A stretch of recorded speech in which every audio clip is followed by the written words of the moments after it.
Chapter 131, Diviner. The underground cave is not the same as the city of Old Lingdun.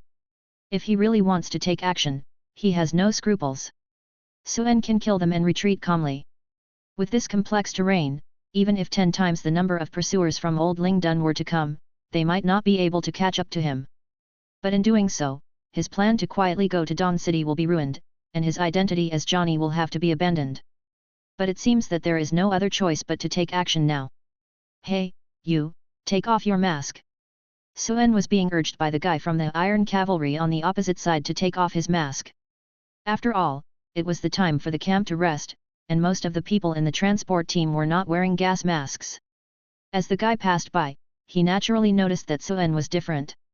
Seeing that Suen didn't make a move, the guy's gun also lifted slightly, as if he would shoot immediately if he sensed something wrong. The mask definitely cannot be taken off, as it would definitely cause problems. Listening to the urging, Suen didn't really care about this guy in front of him. Judging from his subtle movements with the gun, Suen guessed that this guy wasn't even a professional, so his threat was limited. Suen's peripheral vision was always focused on the flower sword hall in the distance. If he were to take action, this person must be eliminated first to ensure that the battle would not have any unexpected incidents. However, just as Suen was about to exert a little force with his fingers, preparing to control the invisible zombie behind him to strike the second-tier professional with a single blow. Suddenly, the knights, a few others who were searching in the camp, discovered something and shouted, "Captain, I found this!" This urgent shout attracted the attention of everyone in the camp. Suen also looked over and saw that the person was holding a damaged mechanical arm, which was surprisingly a severed arm of a living person. However, the tattered synthetic skin reflected a metallic luster, and there was no blood at the severed end, but rather some damaged complex high-precision mechanical parts. While others looked puzzled, Suen was familiar with it and thought to himself, PX 911 mechanical limb. The reason why he was familiar with it was because there were parts of this mechanical limb that had been disassembled in the puppetry items in his storage ring. Seeing this severed arm, Suen also realized that the woman used a severed arm to attract certain tracking abilities of the enemy. Obviously, the Flower Sword Hall also realized this, and his face became very ugly.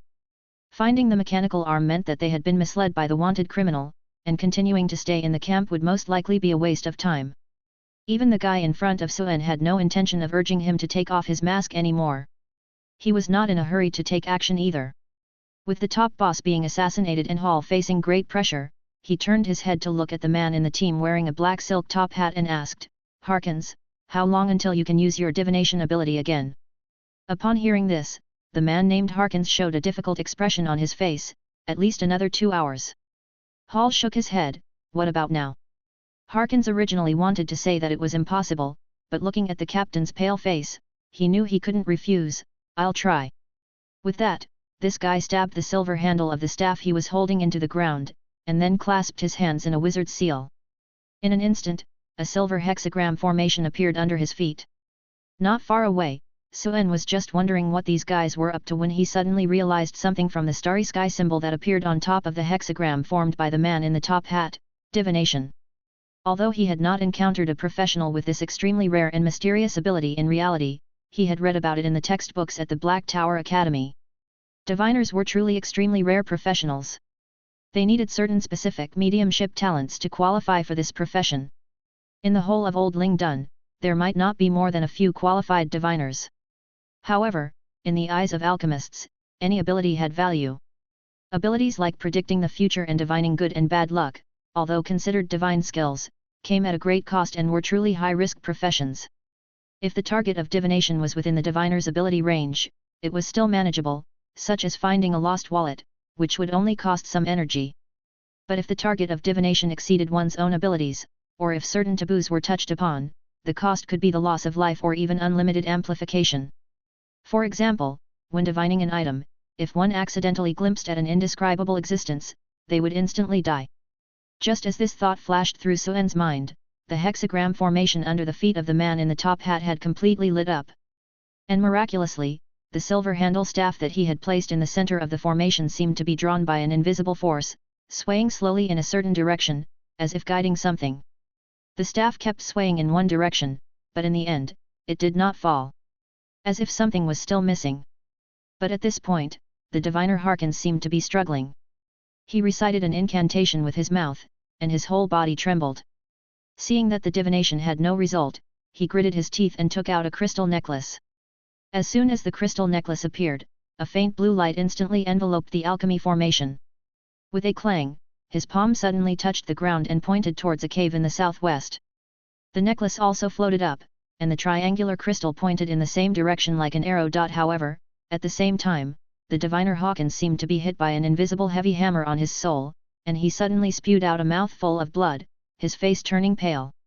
With this mouthful of blood, he seemed to have aged 10 years, and his complexion visibly deteriorated.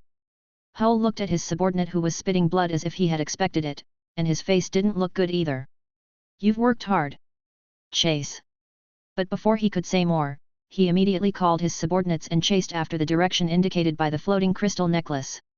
In the blink of an eye, the Iron Cavalry squad of more than 10 people hurriedly left the camp. Watching them leave, Abagon, the steward, called out to everyone, "All right, everyone go rest, continue to keep watch, don't let your guard down." After being disturbed like this, the faces of the members of the transport team didn't look good. But after all, the other party was from the Umbrella organization. Even if they were angry, they had to hold it in. The hunters grumbled a few words and continued to sleep or keep watch. Not far away, Suen looked at those who had left, and the steel wire in his hand loosened. However, his gaze gradually deepened. He had originally planned to take action, but he didn't expect the other party to ignore him and just leave. However, he didn't feel fortunate for being discovered. Instead, he felt a sense of inexplicable crisis. This divination ability is very dangerous. Suen squinted his eyes, and a curious thought emerged in his mind. This was probably what Jiantiao had said before, those special trackers? If there were people like that in the Umbrella organization, they would be a great threat to any fugitive. Now that the woman was an SS-level fugitive, Suen believed that he was at least an S-level. If there was a mysterious diviner like that, they would definitely end up fighting sooner or later. Moreover, his abilities and scythe had already been exposed. The next time he encountered a siege, it might not be so easy for the attackers to kill him. Thinking of this, Suen pondered, diviners are extremely rare professionals. It's hard to say if there are any in the Umbrella organization. They should all be in Old Lingdun City. There might only be 1 or 2 left in the underground now. Kill one less?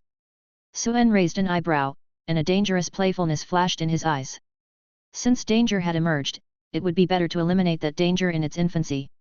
With this thought, he immediately turned it into action. He controlled the undead and quietly approached the back of the tent. Then, avoiding people's gaze, he untied the spider spear device and climbed up the cave wall to the top, and then followed the direction the Iron Cavalry squad had left. Although he had only met her once, Suen had a deep impression of that woman. Calm, rational, decisive. In her, he could always find some thoughts that could be mutually understood and resonated with. Since that woman chose to hide her severed arm in a transport team she encountered on the way, she must also know that the enemy had divination tracking methods. Suen felt that if he were in that woman's situation, he would definitely not just run away like that, but would ambush the Iron Cavalry squad somewhere. After all, without killing that diviner, there would be no peace of mind. So, Suen chose to catch up. Killing was a backup plan. The first plan was for that anticipated ambush drama that he believed would definitely happen, like catching a yellow sparrow. Suen's 8-armed spider spear ran quickly on the ceiling and soon caught up with the people of the Iron Cavalry squad. He deliberately kept a distance, afraid of being discovered. Although he didn't see anyone, he could hear the sound of their footsteps. The pendulum display shows the second passage on the left. "We're almost there, hurry." And suddenly, an unexpected event occurred. As that group of people chased after them, they suddenly triggered an explosive device. With a loud bang, a blast wave and flames swept over, and the entire cave wall shook violently, with debris falling like rain. Immediately after, intense sounds of battle could be heard. "They're fighting." Suen was almost knocked off the cave wall by the blast wave, but instead of being startled, he showed an expected expression. Without delay, he quickly rushed towards the direction where the commotion came from. In the pitch-black corridor, there was only a faint light. But from time to time, there were flashes of metal fire from the collision of swords and swords, accompanied by the sharp sound of clang. Suen's night vision allowed him to capture the 2 figures who were in intense combat. The person holding the sword was naturally the flower sword Hull that he had seen before. This guy swung his fast sword so densely that it was impenetrable. The elegant style of the quartz rapier technique exuded a sense of elegance, and his figure was light and agile like a dance, showing grace in his evasions. However, there was hidden killing intent in the tip of his sword. On the other side was a silver-haired one-armed woman. She also held a long katana and swung it with great force. Upon closer inspection, not only had she lost an arm, but her synthetic skin was also damaged in various places, as if she had experienced a fierce battle before.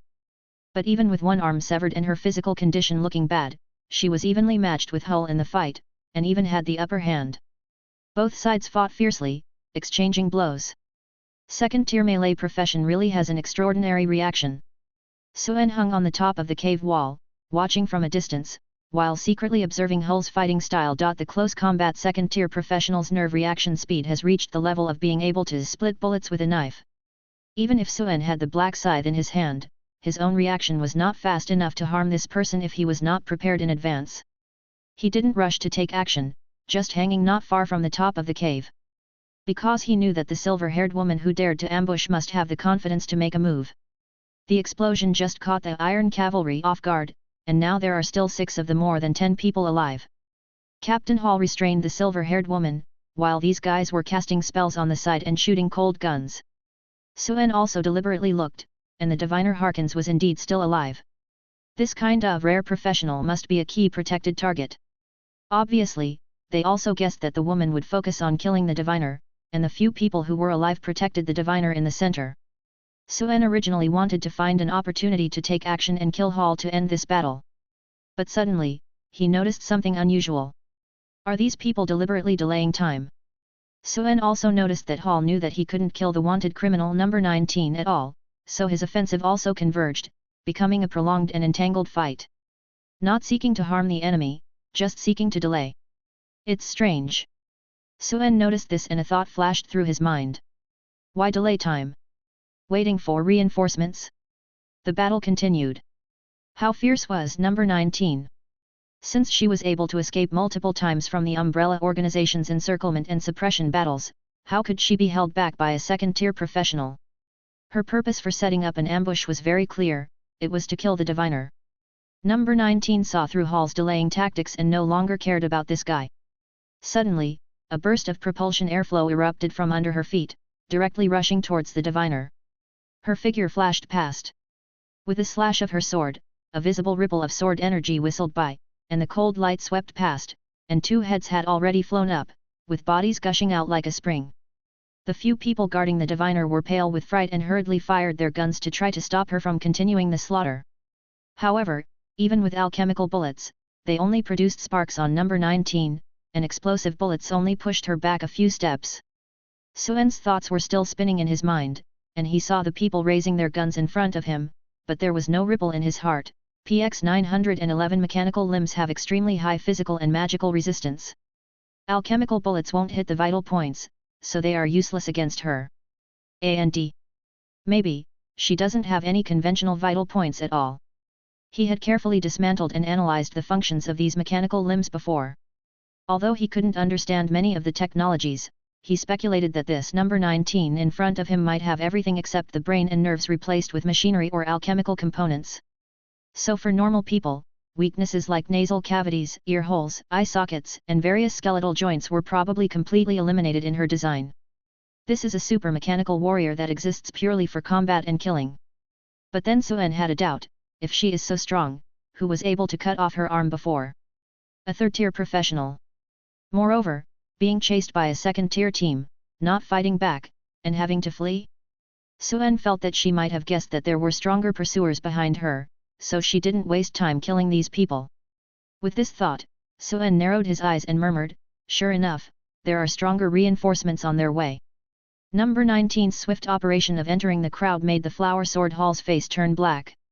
This second-tier swordsman also seized the opportunity and stabbed into number 19's damaged limb. But after all, it was machinery, and if it didn't damage some key components, it was practically meaningless. Number 19's face showed no emotional fluctuations at all, and Suen seemed to see his own shadow. Only in this absolutely calm state could one be a truly qualified fighting machine. In just this moment, number 19 had already killed all 6 people, including the diviner. At this time, she completely ignored Hall, who wanted to hold her back, and a burst of propulsion airflow erupted from under her feet as she turned and ran towards the depths of the underground cave. Escaping. Suen looked and felt that the situation was probably over. If it were him, after killing the diviner, he wouldn't bother with this second-tier professional who couldn't be killed for the time being. But unexpectedly, Hall chased a few steps and couldn't catch up, cursing angrily, "Damn it!" Then he gritted his teeth and did something unimaginable. Suen watched as this guy ran while taking out a green potion and decisively stabbed it into his own neck. Seeing this, Suen's eyelids jumped. No matter how he looked at this action, it had a strong sense of déjà vu. Isn't this the same as his previous actions when fighting the smoke ghost? Could it be that this guy also realized that he couldn't win and wanted to inject the X serum to fight desperately? It seems that he received some kind of life or death order, and if he doesn't keep anyone, he probably won't survive when he returns. But Suen dared to inject the serum because he had the aberration suppression potion. Why does this guy have the right? In the next instant, as Suen watched, Hall's body swelled up like the Hulk, and Suen understood and was greatly surprised. He wants to hold her back even if it costs his life. In the blink of an eye, this guy had transformed into a hateful warrior. Turns out, this wasn't any pure X serum, but a loathing potion. Hogan never intended to suppress the mutation, he was merely trying to stall number 19 with his life. Suen's eyelid twitched as he watched. How terrifying must the Black Tower's ability to control people be, that a second-tier professional would self-destruct just like that. However, what he cared about more was something else. Loathing warrior. It seemed like a pretty good material for a living corpse. Chapter 132, Mechanical Warrior and Hateful Warrior. How strong is the regenerative ability of a second-tier abomination warrior? Suen looked at Hall, who had turned into an abomination warrior after injecting the serum, as if he had seen something incredible. His anticipation soared instantly. When he and Kay robbed the Steam Party escort team before, they had killed a first-tier abomination warrior. He had deeply experienced how powerful those monsters were. They had surpassed the limits of their tier, with physical attributes several times, or even more than 10 times, stronger than professionals of the same tier. Seeing this second-tier abomination, Suen was not worried about its strength. On the contrary, he was looking forward to it becoming even stronger. Because for Black Scythe, it was all about one slash. What he cared about was whether he could use the abomination as a living corpse material. The essence of an abomination warrior and a living corpse was the same. They both utilized the non-directional distortion enhancement of the X serum to improve their attributes. Theoretically, it could be used as corpse material. When Suen was creating living corpses before, he had always thought about making an abomination warrior as a living corpse. With the exaggerated and extreme self-healing ability of the abomination, as long as it didn't hit the vital points, it could heal instantly. This meant that if Suen controlled the abomination living corpse and slashed it 5 times with Black Scythe, triggering an immediate backlash, if these 5 slashes didn't hit the vital points of the abomination, then, it would immediately be healed by its terrifying self-healing ability. Perhaps, he could immediately slash it 5 more times? 5 slashes followed by 5 more slashes. Theoretically, as long as luck wasn't bad and it didn't trigger a fatal injury, Suen could slash the abomination warrior n times. If Suen's hypothesis was correct, Black Scythe would be the truly terrifying weapon in the hands of the abomination warrior. He hadn't tried making an abomination warrior before because he didn't have the technology. But now, a finished product appeared before his eyes. And it was a second-tier abomination. Thinking of this, Suen couldn't contain his anticipation anymore. He must bring this abomination back and give it a try.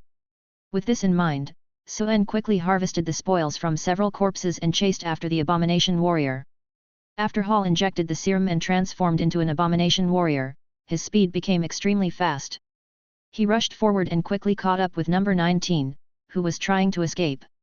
Number 19 looked at the monster, her expression still numb, but a hint of seriousness appeared in her eyes. She heard the sound of the abomination charging from behind and suddenly jumped back, avoiding the collision. Her body arched like a crescent moon in the air, and as she landed, she swung her long knife down, slashing at the abomination warrior's right shoulder. The blade penetrated 2 fingers, but in the blink of an eye, the wound completely healed. In the next moment, because of her attack, the abomination's reaction was also extremely fast. It turned around and swung its massive arm horizontally, smashing heavily into number 19's waist and abdomen. Her delicate body, which looked like only a quarter of the size of the monster, was sent flying like a cannonball and crashed deeply into the rock wall. When Suen arrived, he happened to witness number 19 being thrown back. He also judged that the speed of this abomination warrior was at least twice as fast as the previous haul, and it was still getting stronger.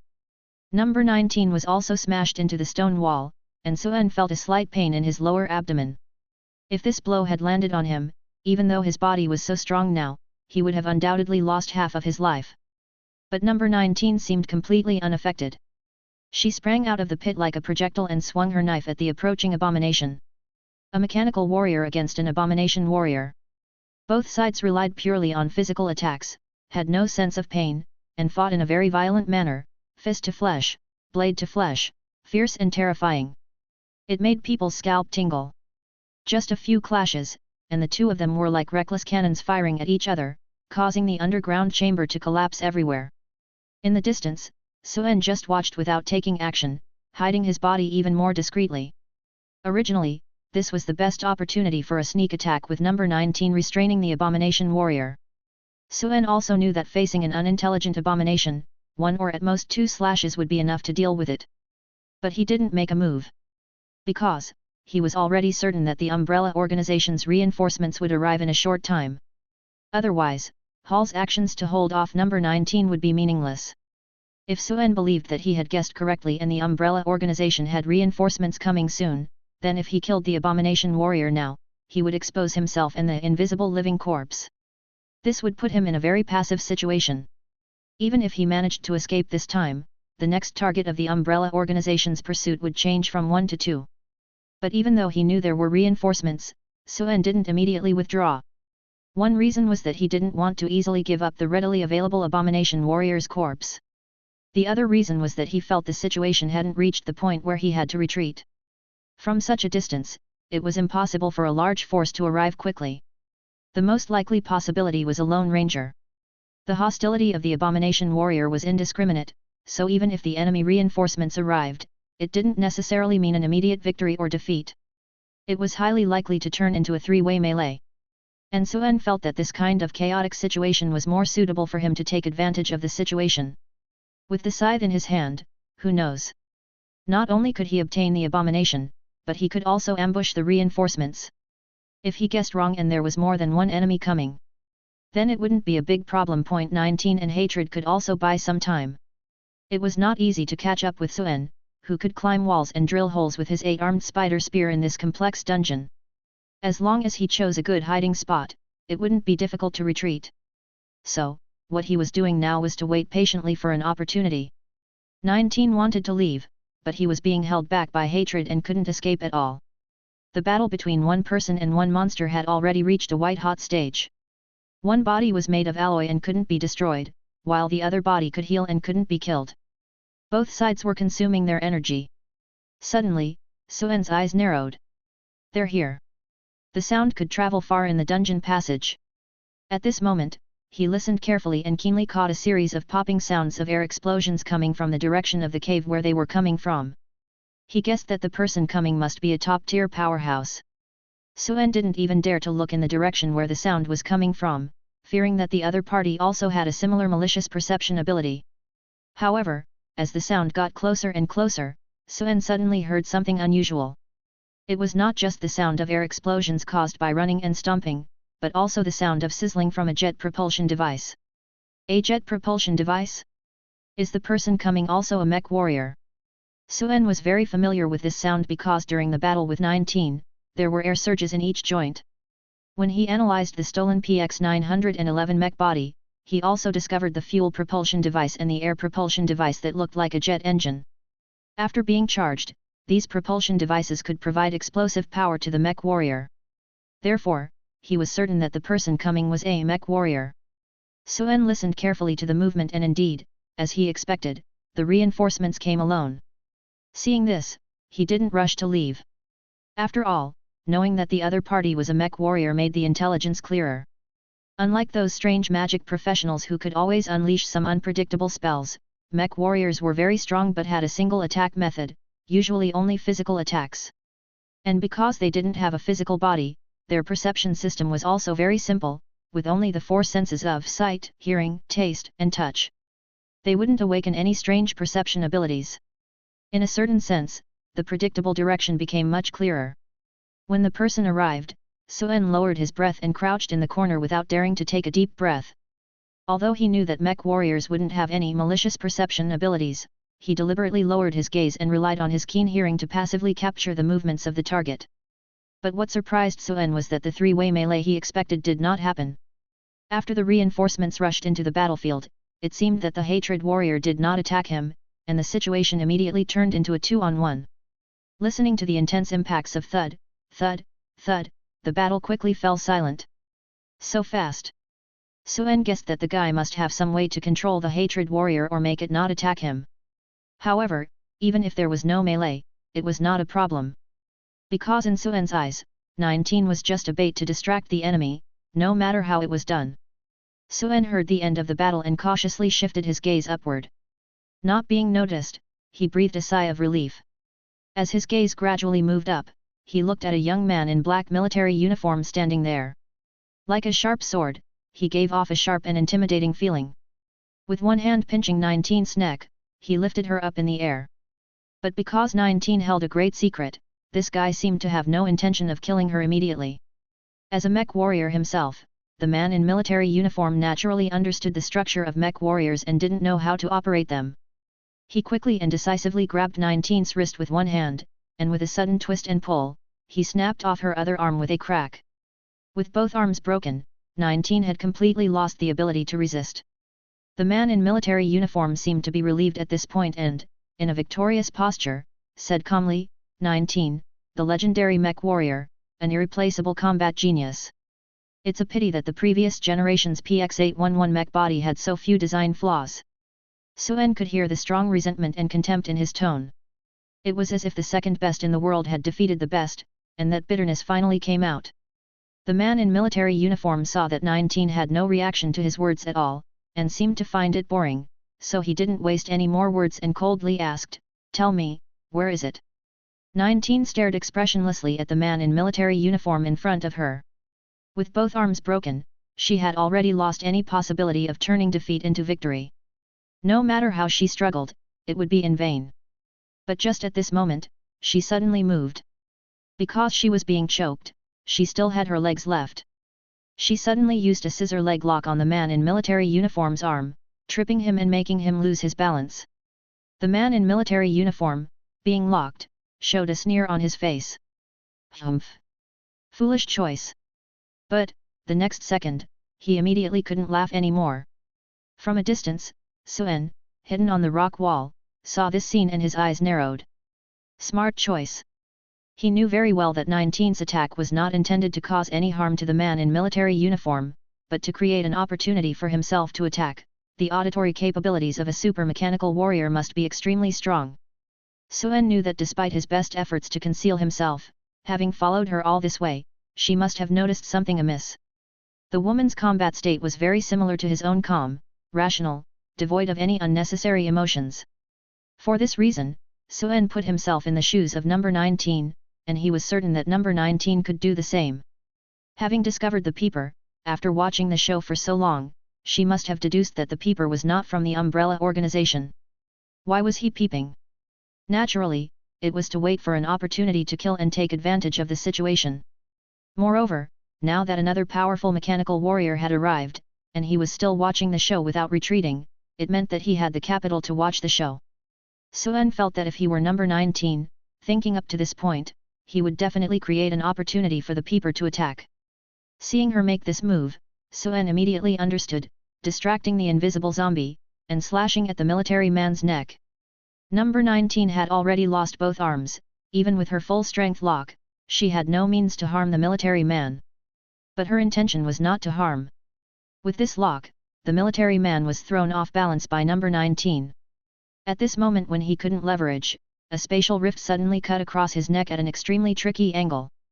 With a swish, an ultimate silky feeling swept across, even the alloy neck was casually cut open with a smooth incision. The head with a look of astonishment fell off, and number 19 and the headless corpse fell to the ground at the same time. With the death of the military man, the nearby abhorrent warrior seemed to lose control again, going berserk. But just as it was about to charge, another spatial rift appeared, and an ugly head clattered to the ground, blood spurting up like a fountain to a height of 8 meters. After 2 consecutive long-distance slashes, the zombie newly created by Suen instantly collapsed, and a cloud of blood mist exploded in the air. Suen picked up the fallen scythe and body bag, and walked towards number 19 and the 2 corpses. Chapter 133, The True Identity of the Original Owner. Suen ignored the paralyzed number 19, who had lost both arms and was sitting on the ground. He quickly walked to the corpse of the abomination warrior and reattached its pumpkin-sized head to the headless body. Then, he took out a surgical needle and thread and quickly sewed it back together. With the connection made, the wound on the body's neck began to heal. There was no need for precise stitching techniques, as the body's strong healing ability automatically reconnected the severed nerves, blood vessels, and other tissues. Seeing this, he breathed a sigh of relief. The Undead Research Diary had detailed experimental records. After being modified by the X serum, the human body had extremely high cellular activity. Normally, even after death, the body's cells and nerves would remain active for a long period of time. It was only when the biological energy was depleted and there was no longer a supply of energy from the circulatory system that the body would completely die. In simple terms, the body was not completely dead yet.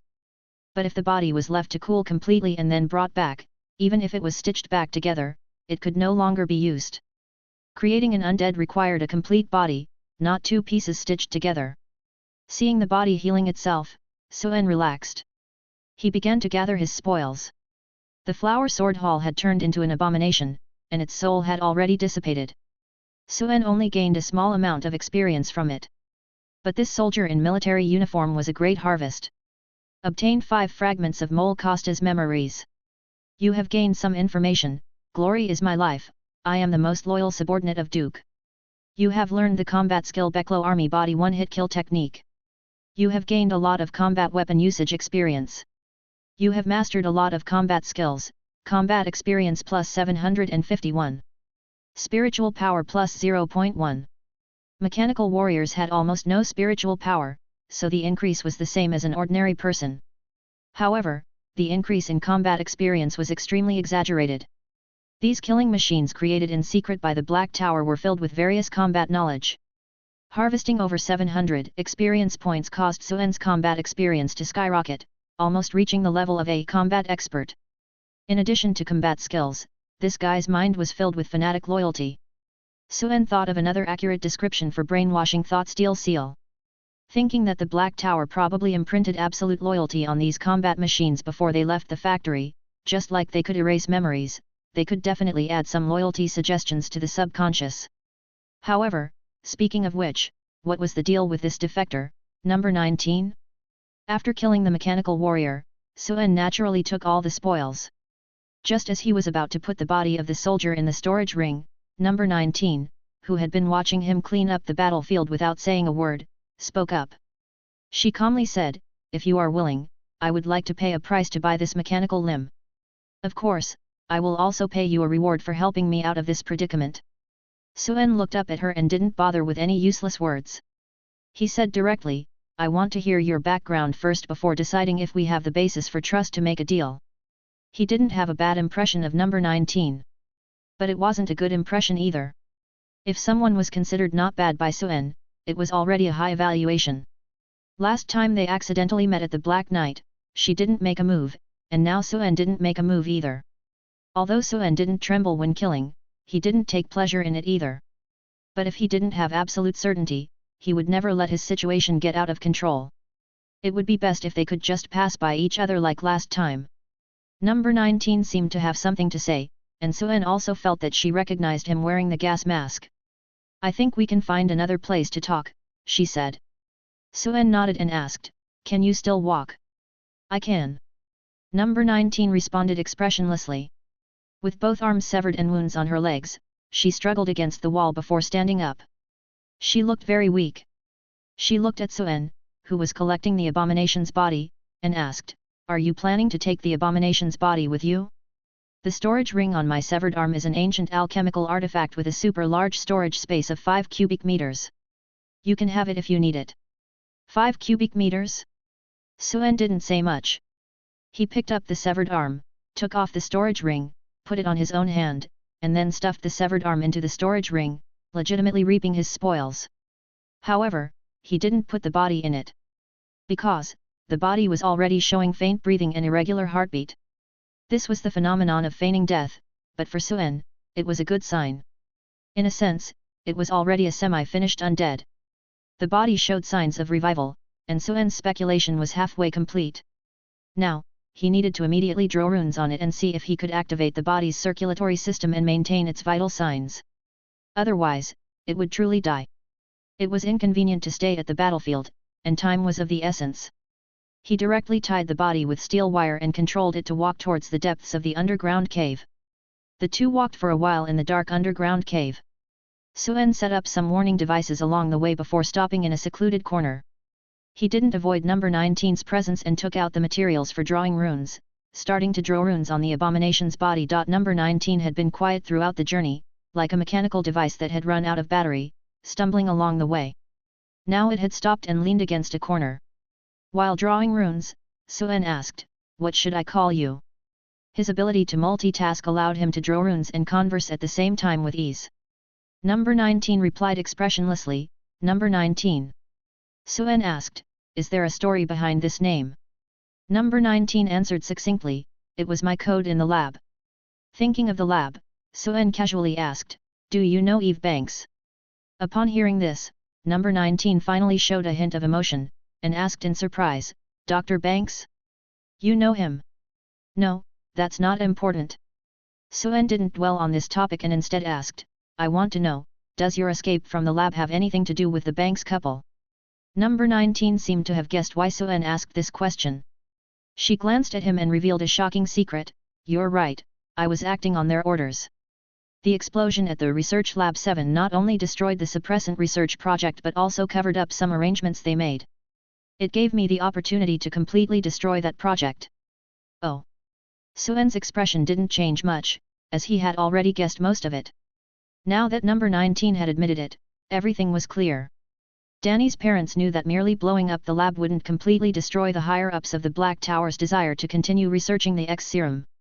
So they left a backup plan, allowing number 19 to steal the source of the X serum. But Suen didn't ask her what exactly she stole. Whatever number 19 risked her life to steal, she would never give it to anyone else, even if it meant her death. That topic ended there. It was just a casual question to break the ice. Having gotten the answer, Suen also cleared up some of his doubts. He didn't waste any more words and went straight to the point, "Let's talk about the deal. How can I trust you? And what are you willing to pay for that mechanical limb?" Number 19 had a calm look in her eyes, as if she had seen through life and death. She simply explained, "There are still some things in the X serum project that need to be destroyed. So, I can't die yet." Suen didn't respond. Obviously, he didn't think this was enough to move him. Number 19 then revealed her bargaining chip, "I have a batch of spoils of war obtained from hunting Umbrella Organization members, worth several $100 million. If you're not interested in those, I have a lot of top-secret information about the Black Tower." Suen didn't agree or refuse. In terms of value, these things were almost enough. The technology of those mechanical limbs was too advanced, and they weren't of much use to Suen, nor could they be put on the market. It would be better to exchange them for something useful. Besides, he still had a set. However, he was more curious about another issue. Why did number 19 know the original owner? At this point, Suen knew that number 19 had recognized him, guessing that the mechanical warrior had some ability to identify voices. He asked, "I know you must have recognized me, after all, we met once at the Black Knight Club. But I've lost some memories, so I want to know, did we know each other before that?" Upon hearing this question, number 19 didn't seem surprised. She said calmly, "Yes. Because I personally sent you out of the Black Tower." Suen asked curiously, "What was my identity in the inner city before?" At this point, number 19 said calmly, "No. You're not from Old Ling Dun." She paused, then uttered a few unexpected words, "You're from outside the tower." Upon hearing this, Suen was taken aback. He never expected to hear these words. Outside the tower? Chapter 134, Black Tower Confidential. Outside the tower. Suen listened to these words and only then realized what number 19 had said. No, everyone told me that there is only one city in the underground world, Old Lingdun. So what does she mean by outside the tower? As a transmigrator, Suen's thoughts had not yet formed any fixed impressions, but he instantly thought of something. No wonder she was asking around and collecting countless fragments of memories. No one had ever heard of the Rigade family in Old Lingdun. So, they were not originally from here, but were brought from outside? If you want to ask about your missing memories, I'm sorry, I don't know. Number 9 continued, I am just one of the people responsible for escorting the exiles from outside the Black Tower and exiling them from the inner city. It just happened that I was the one who escorted you when you were sent down. Those? Suen keenly caught this quantifier and furrowed his brows slightly, asking, are you saying that there is more than just me who came from outside the Black Tower? Yes. You are just one of them. Number 19 confirmed, this is the highest secret of the Black Tower. She continued, the Black Tower connects to the upper levels. Besides Duke Raphael and a few high-ranking individuals, no one knows what exactly is above the Black Tower. I don't know either. But there are definitely other humans living there. Because every once in a while, a group of strangers is sent down from the Black Tower. They have their memories erased and are left to fend for themselves in the outer city. At this point, number 19 explained another of Suen's doubts, saying, this is also why I didn't act in the Black Jazz Club last time. Because I knew you came from outside the tower, so you couldn't possibly have any connection with the umbrella organization. Hearing this, Suen fell into contemplation. As if completing the most important piece of the puzzle, he suddenly felt enlightened. Many of the questions that had troubled him before suddenly made sense because of these words. He muttered to himself, I said, in such a world, there shouldn't be only one underground city. So, the Black Tower is a passage to the upper levels. The people in Old Lingdun had no concept of the surface. Suen felt that even if it wasn't the surface, it must be a much broader world. Exile, escort, memory erasure. These keywords connected in Suen's mind, giving him the feeling that Old Lingdun was like an underground prison. The criminals from outside the tower were exiled here to fend for themselves. This situation was familiar to Suen from some plotlines in his past life, like the convicts exiled to Sydney in the British Empire that the sun never sets on in the 19th century. When Suen thought of this, he didn't feel surprised, but rather inexplicably excited. This world was truly becoming more and more fascinating. He had thought that after being transmigrated for so long, he had already uncovered the veil of this mysterious world. But he didn't expect that he had only uncovered a small part of the veil. Suen finally understood the identity of the original host. Although, he was still puzzled about the Rigade family. But he knew the general situation of this world. No wonder the Black Tower had absolute control over Old Lingdun, no wonder they wanted to block advanced alchemy knowledge, no wonder Duke Raphael enjoyed everything. Would a prison warden allow prisoners to have powerful strength? He remembered the words Jiantiao had said to him when he left Old Lingdun, become strong enough to see the scenery from a high place. So it was a double entendre. A high place? It not only referred to the realm of advanced professions but also the upper levels of the Black Tower. Even, he guessed the meaning behind the existence of Mr. Black's third-party force. With this thought, Suen didn't feel a sense of despair as a prisoner, but instead, a strong desire to become stronger welled up in his heart. Tisk tisk, turns out the world is so big. Endless unknowns appeared before Suen's eyes, and a strong desire for exploration flashed in his eyes. I think you should understand now. Number 19 looked at Suen's paused brush and said, there is one more piece of information I can tell you. Once you hear it, you won't have so many concerns. Oh. Suen put on an attentive expression. He also knew that the woman in front of him could think of what he had thought of. From the beginning, the bargaining chips and everything else were secondary. Trust was the most important. Suen didn't want to completely expose his safety to someone who could potentially threaten him, even if number 19 hadn't shown any malice at the moment. Now that she had severed her arms and seemed to have exhausted her energy, but if she were to receive her arms back, Suen would be in a vulnerable position. Number 19 pondered for a moment and said something that caught Suen's attention, you should be familiar with the Rakshasa woman, right? Suen looked up at her but didn't respond. The Rakshasa woman should be referring to Jiantiao.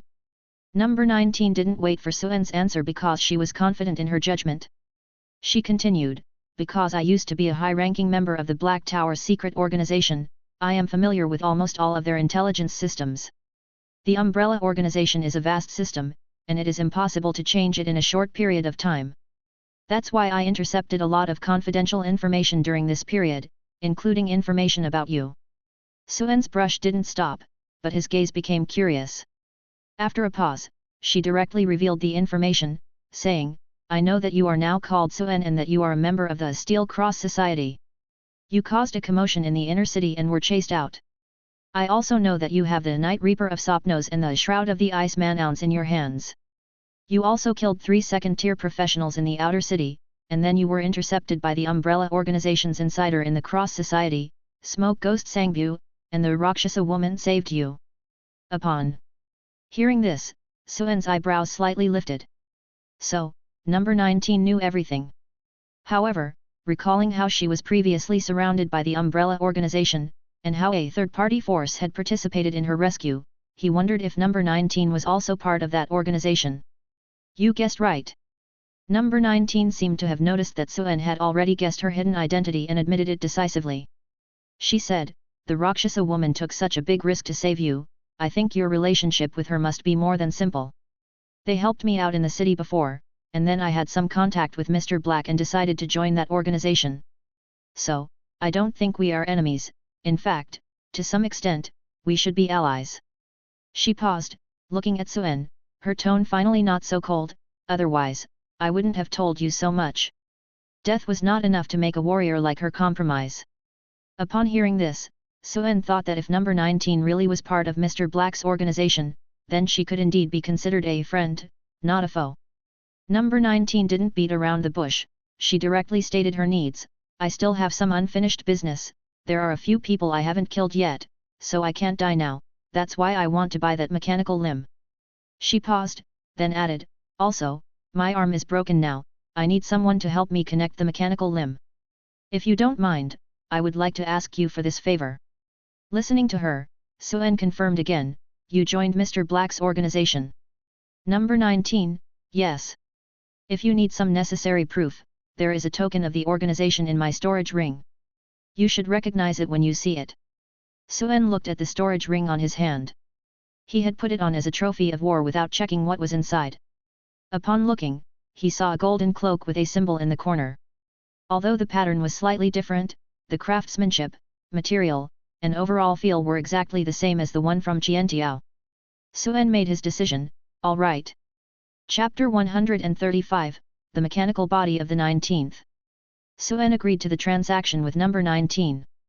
But because he couldn't delay the work of drawing runes on the undead, he didn't stop. Number 19 also watched quietly on the side. The two of them were silent for a while. Before long, they finished their work. Because he was already skilled, Suen didn't take much time to draw the runes on the abomination warrior's body. To his delight, after the runes were drawn, the vital signs of the corpse stabilized. This meant that he had successfully created an abomination undead. He tested it with a sharp dagger, and the muscles were incredibly resilient. After stabbing it forcefully, the exaggerated regenerative ability was just like when it was alive, instantly healing the wound. Seeing this, Suen let out a long breath. He really struck gold on this little outing. When Chekhov wrote Undead Research Diary, he was researching how to revive humans normally, so he probably didn't expect that a hateful warrior with a certain special distortion could also be made into an undead. With this abomination undead, the Reaper became a super-killing weapon in Suen's hands. After Suen finished working on the undead, a 3-meter-tall corpse paired with a 2-meter-long black scythe was a perfect match, exuding a sinister aura.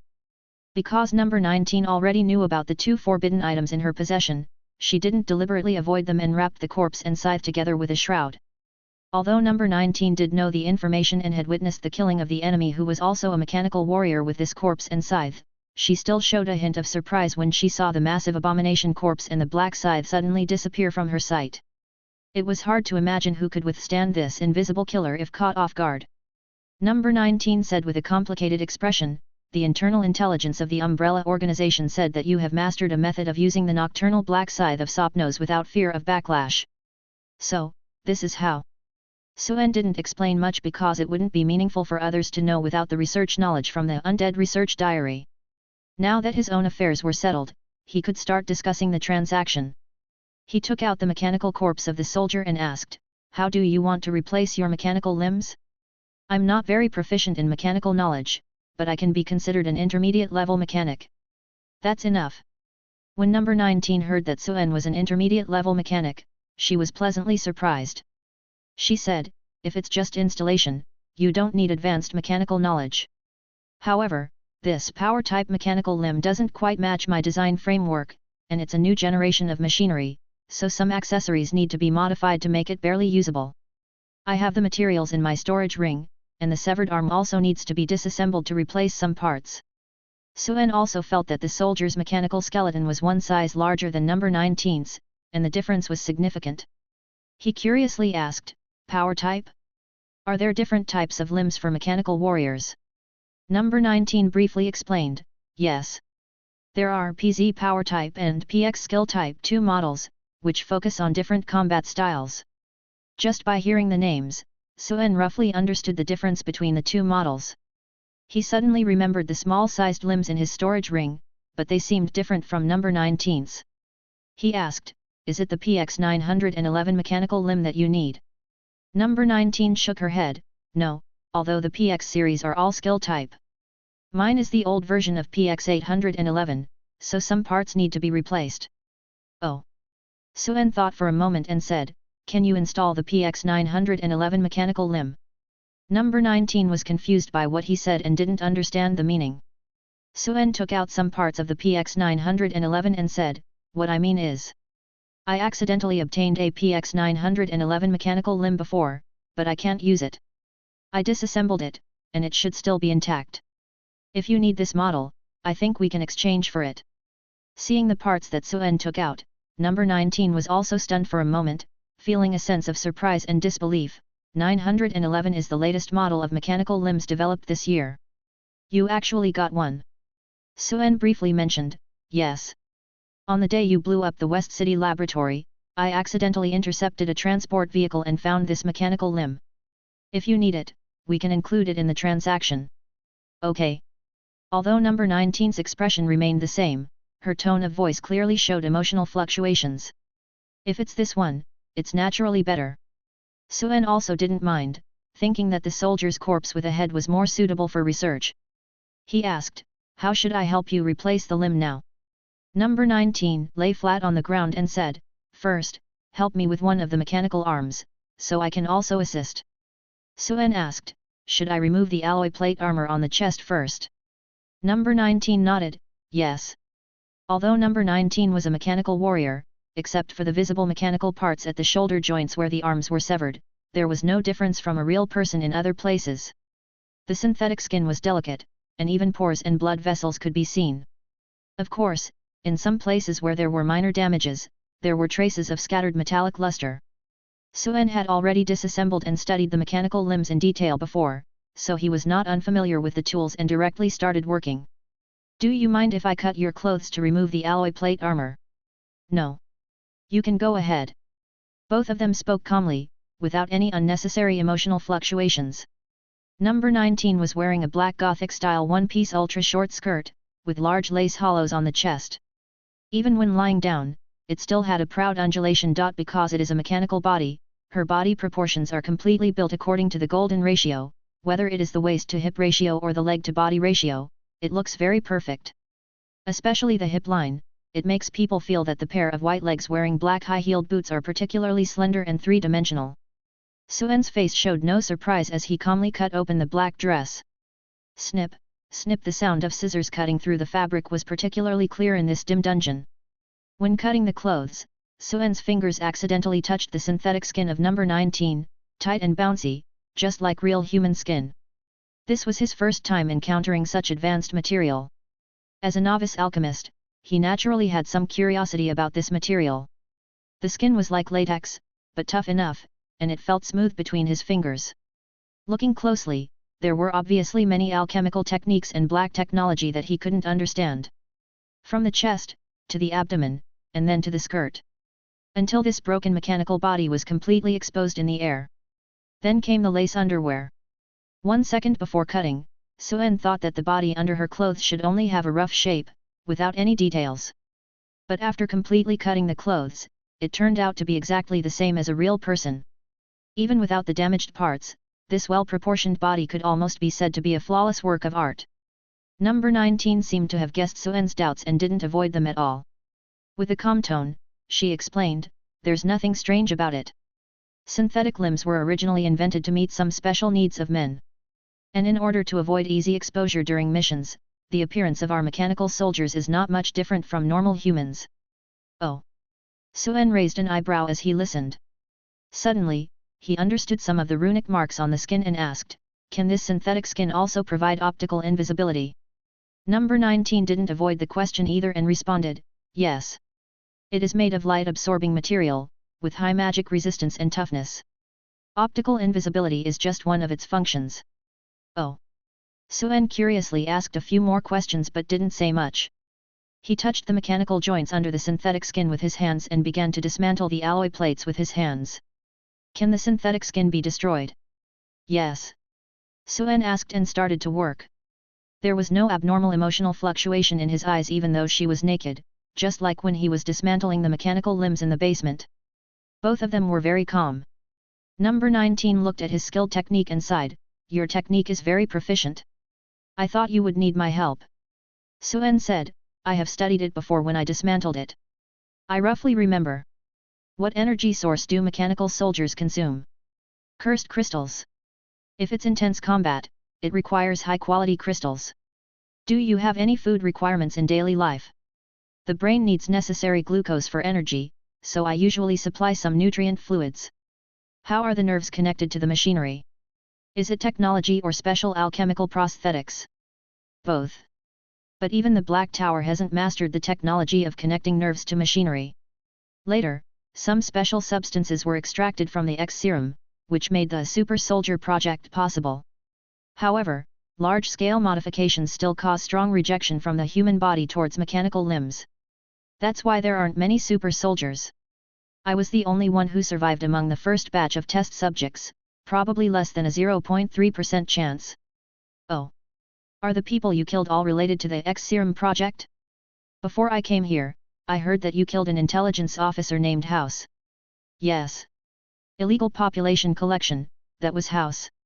While operating, Suen chatted with number 19. He was very curious about the structure of the mechanical soldiers, and now that he had analyzed a complete one, he asked all the questions he had. He also asked about the details of her crimes and some insider secrets of the Black Tower. Time flew by as they chatted. Originally, it was just replacing 2 arms, but now they had changed the entire set of new mechanical limbs, including the legs and body. In no time, Suen replaced number 19 with 2 new arms, and she could also help with some mechanical parts on her own. The two of them cooperated tacitly, and in less than 2 hours, they had replaced most of the limbs. There were still some delicate parts and damaged synthetic skin that needed time to be dealt with. Number 19 said she could handle it herself. Suen took off the synthetic skin from the military man's body and gave it to her as well. Perhaps it was because they had been chatting for a long time, or maybe it was because they had become more familiar with each other.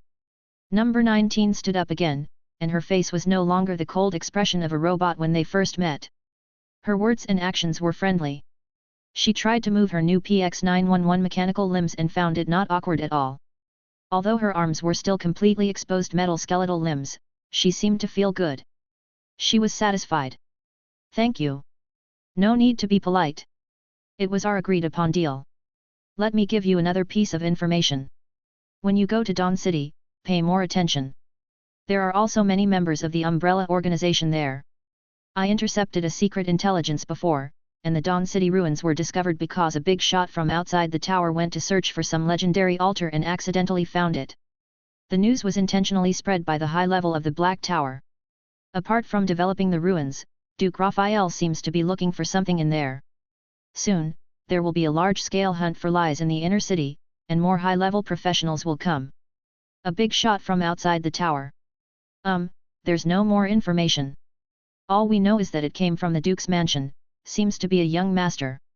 Upon hearing this news, Suen suddenly understood who was hunting the original owner. The two didn't say much more. Before parting, number 19 thought for a moment and added, "I owe you a favor this time. If we meet again, I'll repay you."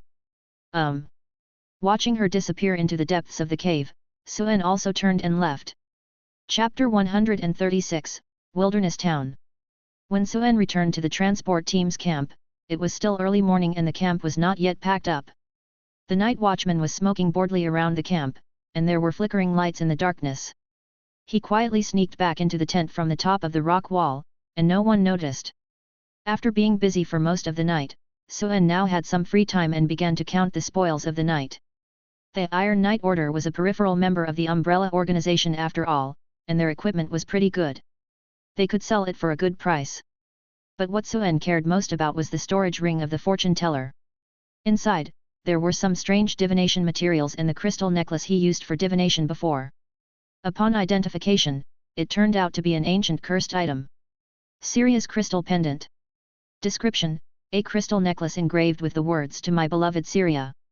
Curse characteristics: when faced with difficult choices, it can help you make decisions. The exchange cost is equivalent lifespan based on the level of the divination object. Explanation: although the refining technique is not too sophisticated, it is an alchemical necklace full of love. Wearing it can greatly reduce the chance of being detected by divination below the second level. It can also be used as a material for becoming a pendulum diviner.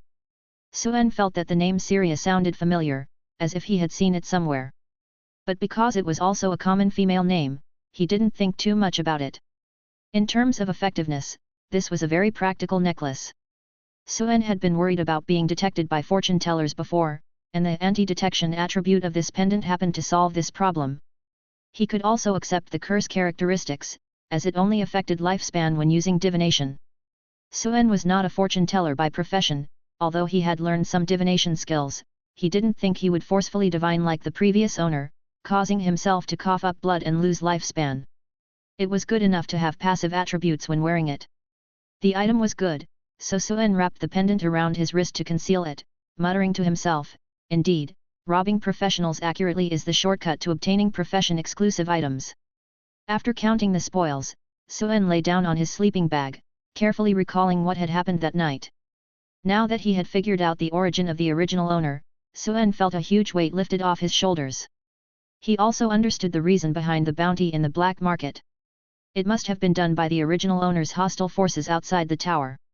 Even if he was exiled to this underground world, they still wanted to exterminate him. But this was also good, at least the enemy was not a major family in the inner city. All Suen had to face was a useless wanted order. No one recognized him before, and now that he had injected the X serum, who could associate his blue-skinned, muscular self with the appearance of the original owner, a delicate noble boy? Before long, the assembly order sounded in the camp. The transport team began their new day of escorting. They had heard that there would be monster attacks in the D24 area, so everyone in the team was on edge. But after a few days of travel, their journey went surprisingly smoothly. D24, D25, as they continued on, they only encountered a few small-scale aberrant monster attacks, but there was no dangerous battle. Along the way, they saw many traces of battles, but the bodies had been cleared. It seemed that a powerful team had come before and cleared the way. Without any battles, the hunters in the team enjoyed their leisure. Finally, after several days, they arrived at the ruins of Dawn City.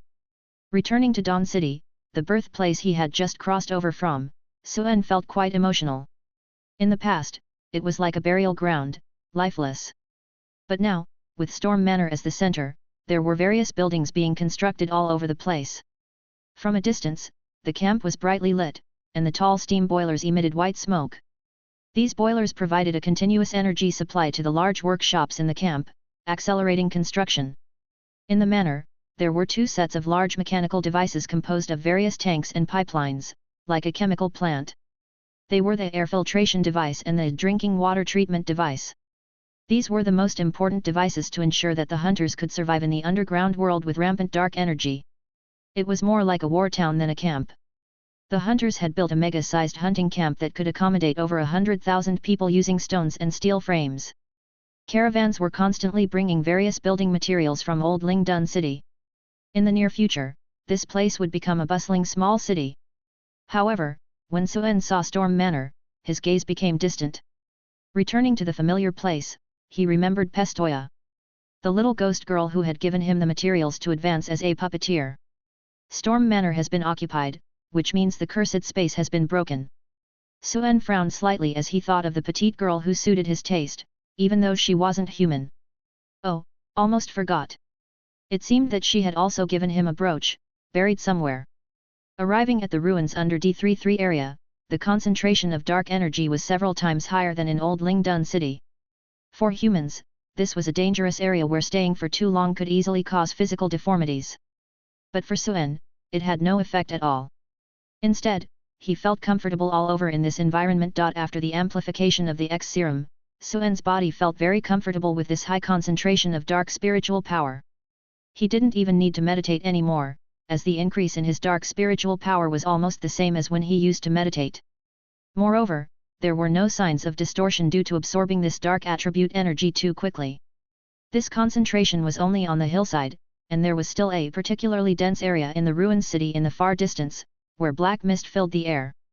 It could be predicted that in this environment, Suen's dark spiritual power would skyrocket. Perhaps within the next month or two, his dark spiritual power might reach the threshold of a second-order professional. If he found suitable advanced materials by then, he might even successfully break through to the second order. Alright, our hiring contract ends here. Thank you all for your dedicated escort. According to the contract, there was no loss of goods, so an additional 10% of the escort fee will be paid. Oh, praise generous Mr. Abagon. Our guild will return to the city in 10 days. If any friends are interested in continuing to take on escort missions from our guild, you can sign up at our guild office in the camp. Upon reaching their destination, Suen and the other hunters' mission was completed. Abagon distributed the remaining hiring payment to everyone and went to make the delivery. Since there was no fierce battle and no additional combat allowance, Suen only received the basic commission, but it was nearly 100,000 lesuo. High risk brought high returns. After receiving the money, everyone dispersed. Suen looked into the distance at the nearby camp but didn't rush over. The abhorrent warrior was his life-saving tool and naturally had to be carried with him. However, its 3-meter-tall body was too conspicuous. Even with the shroud of a burial cloth, it would be easily discovered in crowded places. Moreover, because the undead had vital signs, they couldn't be put into a storage ring, which was the most troublesome part. Suen thought that when considering his second-order advancement direction, he must prioritize awakening materials for space abilities. Otherwise, if he controlled too many puppets in the future, he would probably have to walk around with a long string of them like walking ducks. After some consideration, Suen bought a steam dog from a returning merchant caravan and disguised the undead as cargo carried by the mechanical dog, making it less noticeable. Suen led the mechanical dog towards the hunting camp. At this moment, there was already a long line at the entrance of the camp. Before coming, Suen thought that the camp in the Dawn ruins would be a scattered camp full of tents. He didn't expect that in such a short time, it had already grown into a walled town. There were heavy machine guns and cannons on the city walls, and some fully armed guys were setting up checkpoints at the gate.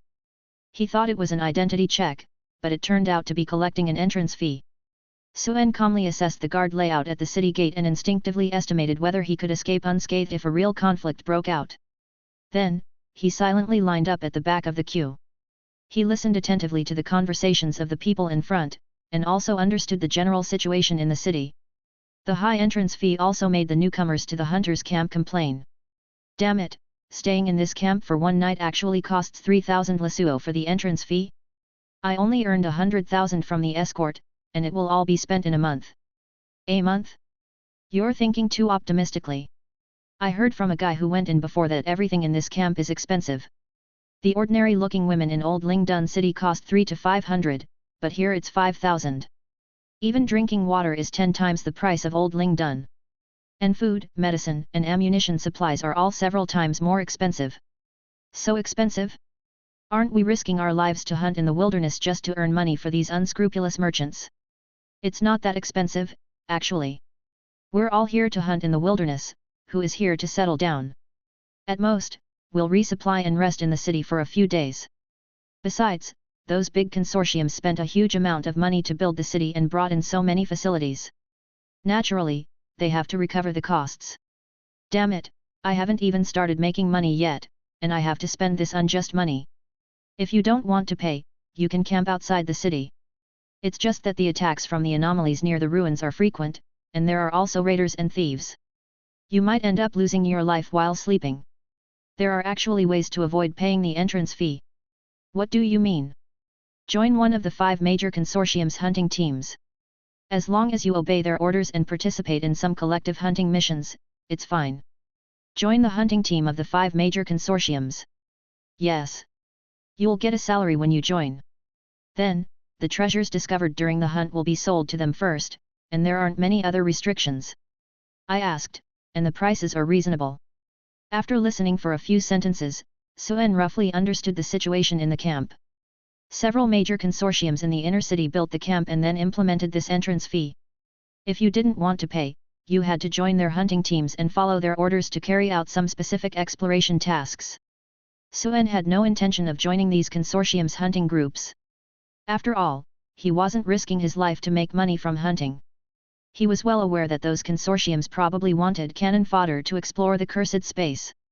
After all, no one knew the danger level of the cursed space in advance, and it required someone's life to explore it. It would be a pity if a high-level professional died inside. It would be better to send some cannon fodder to explore and roughly understand the level of danger. Before long, it was Suen's turn in the queue. He paid the money, received a colored badge to hang in a conspicuous place, and smoothly entered the city. Suen had no intention of setting up a tent outside the city. A scavenger who couldn't even afford the entrance fee probably didn't have anything valuable. He wanted to check out the scavenger market in the city first, hoping to find the materials he needed. If he couldn't, he would go to the scavenger guild to gather some information, rather than blindly plunging into the dangerous ruins. There were no ordinary residents in the scavenger camp, nor any superfluous buildings. Weapon shops, firearm shops, machinery shops, medicine shops. Upon entering the city, both sides of the street were filled with various supply shops. The signs all bore the names of the major businesses in the inner city. After a few steps, he could see the familiar red and green lights of the city. Opportunistic merchants had opened bars and entertainment venues in the camp as soon as possible. Perhaps to avoid the hassle of explaining, signs with prices were hung at the entrances. Courtesans from 3,500. Rye beer from 400/bottle. Despite the prices being 10 times those in Old Lingdun, business seemed to be booming. As Suen passed by, he saw scavengers arm in arm, laughing and joking as they walked in. It was no easy feat to bring such a group of delicate and weak courtesans to the underground, so the high prices were somewhat justified. The uncertainty of life put a lot of mental pressure on the scavengers, they needed to vent. Food and drink businesses, therefore, had a bigger market here. Besides, scavengers who managed to come out of the ruins alive always had money in their pockets. Suen walked on. He had seen the camp's layout at the city gate earlier and knew that there was a street to the east specifically designed for scavengers to sell their goods. Leading his mechanical dog, he walked 2 streets and heard the bustling noise of a market in that direction. Freshly emerged silver-grade material from yesterday's ruins, owl's eye. Come, newly unearthed ancient alchemy scrolls, limited quantity. Ancient weapons, a 2-handed sword that cuts through iron like mud, alchemy crossbow, dwarf shield. Freshly produced cursed materials, black iron, silver grade, beautiful prices. Hearing these voices, Suen became interested. The names of many rare materials appeared in the merchants' mouths. In Old Lingdun, it was impossible to see silver materials being hawked at a stall anywhere. Even in the black market of Shadow Alley, silver materials were a rare hot commodity. But here, they were being sold by scavengers as common goods. This was the advantage of a primary source of goods. Because there were no shops, ancient items worth hundreds of thousands were casually placed on a ragged cloth on the ground for sale. There were many people coming and going on the street. There were well-dressed opportunistic merchants, and more scavengers dressed as adventurers. Most of the cursed items left over from ancient times were rare goods. Even black iron materials were much better than those refined in this era. Here, scavengers who wanted to advance their professions could find truly high-quality materials. As soon as Suen entered the market district, the first stall caught his attention. Chapter 137, Lloyd the Magician. The vendors at this stall were 2 hunters with red fox emblems on their clothes. Suen recognized this emblem. It was the emblem of the Fire Fox Squad, a large hunting squad in Old Lingdun. They had various sheepskin scrolls and ancient books on their stall. Some were well preserved and looked like they came from the cursed space. Some were tattered and incomplete, probably ancient relics. It looked like they had found an ancient library. As Suen stopped to look, one of them picked up a scroll and greeted him, "Hey, brother, want to buy an alchemy scroll? This scroll records the rare thunder alchemy spell, 5 Thunder Strikes, which was once sold for 300,000 at the old Lingdun auction. I'm selling it for only 240,000 here. We are the Firefox hunting squad, and our reputation is absolutely reliable. If you don't trust us, you can go to the Chamber of Commerce for appraisal." Most of the scrolls were labeled with spell names. Although they couldn't be opened, Suen used his all-knowing eye to identify them and confirmed that these things were indeed good stuff. However, the spell scrolls were not what he wanted. He looked around and asked, "Do you have any ancient books that record knowledge related to the mind or puppeteers? These two types of books are quite niche." Without thinking, the person seemed to have thought of something. "Wait, it seems like we do." He searched in his storage ring and took out a thick book, saying, "Is this it?" Suen looked at it and saw that the cover of the book was written in ancient Nid language, Introduction to the Mind by Joseph Disher. He asked, "Can I flip through a few pages?" Of course. The person didn't mind and handed him the book, saying, "This thing seems to be super tier knowledge, so we didn't put it out." Super tier knowledge was useless to ordinary people in Old Lingdun City, and no one would buy it even if it was displayed. Only the wealthy in the inner city would buy some as antique decorations. Suen looked through a few pages. It introduced some theories about mental power, but it wasn't a cultivation secret technique. But he was still planning to buy it and take a look. Perhaps he could find some useful knowledge. He asked, "How much is this?" The person truthfully said, "We just brought this out from the ruins last night. If no one buys it, we plan to sell it to the major commercial firm in the inner city. They send people to purchase once every afternoon, and it can probably be sold for 70,000 to 80,000. Just give me the same price." Alchemy knowledge was expensive, even first-tier knowledge would definitely cost more than this. But if it wasn't super-tier knowledge, it would be worthless. "All right, I'll buy it." The price was fair, and Suen nodded. "Anything else?" The person took out a few more books and said, "I don't have any books related to puppetry, but I have a fragment of an arcane-level alchemy technique and some super-tier knowledge. If you're interested, you can take a look." Suen looked at them and bought a few more books. But he didn't buy any spell scrolls. Those things were expensive, and it would require a lot of effort to study them, which didn't match his profession. The first stall yielded some useful things, and Suen felt that he might find some good things in this market. He continued walking forward, stopping at the stalls that interested him. The stalls mostly had alchemy materials and materials for job advancements. On the stalls of those large hunting squads, there were even piles of them, and it was unknown how many monsters they had killed. However, Suen had already advanced to a professional and had no need for first-tier materials. But after a few rounds, he filtered out most of the shops.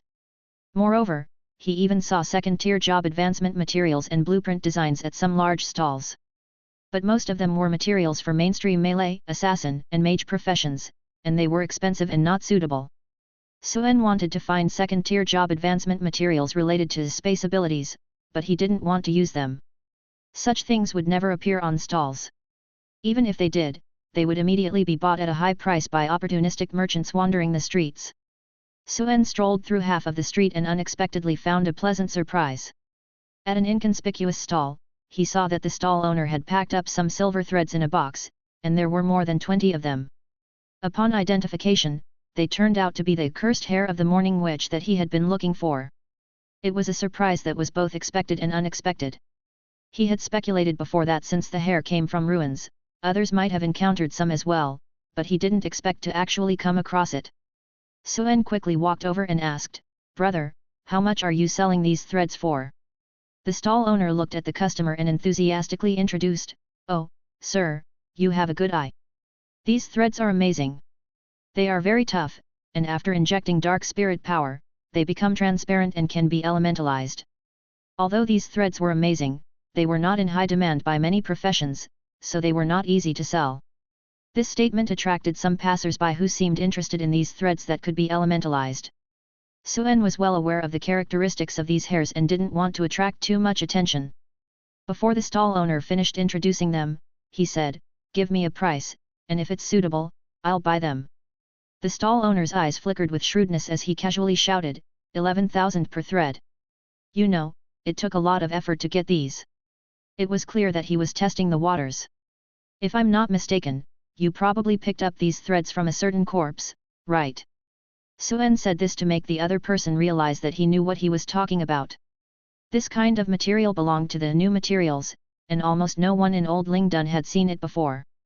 For those who needed it, 11,000 per thread was actually quite cheap. But for those who didn't need it, it was useless even if it was given for free. After all, puppeteers were a rare profession, and there were very few people who needed it. Although he thought the hair was worth the price, Suen didn't want to be taken advantage of. Suen didn't waste any words and straightforwardly said, "I'll buy all of them for a fixed price of 100,000.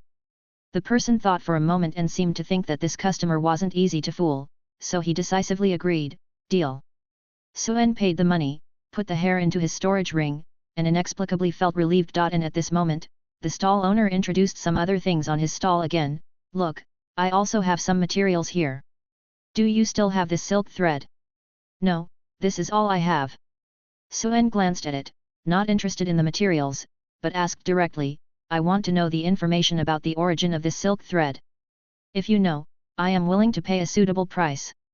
In the wilderness, everything has a price, including information."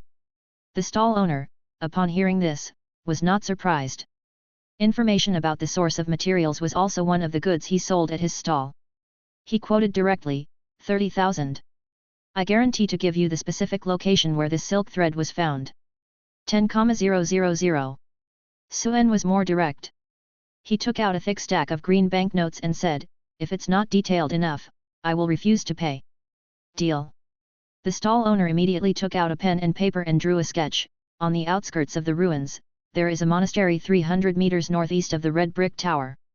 Listening to this, Suen had a rough impression of the address in his mind. He needed these cursed hair of the weeping witch, the more the better.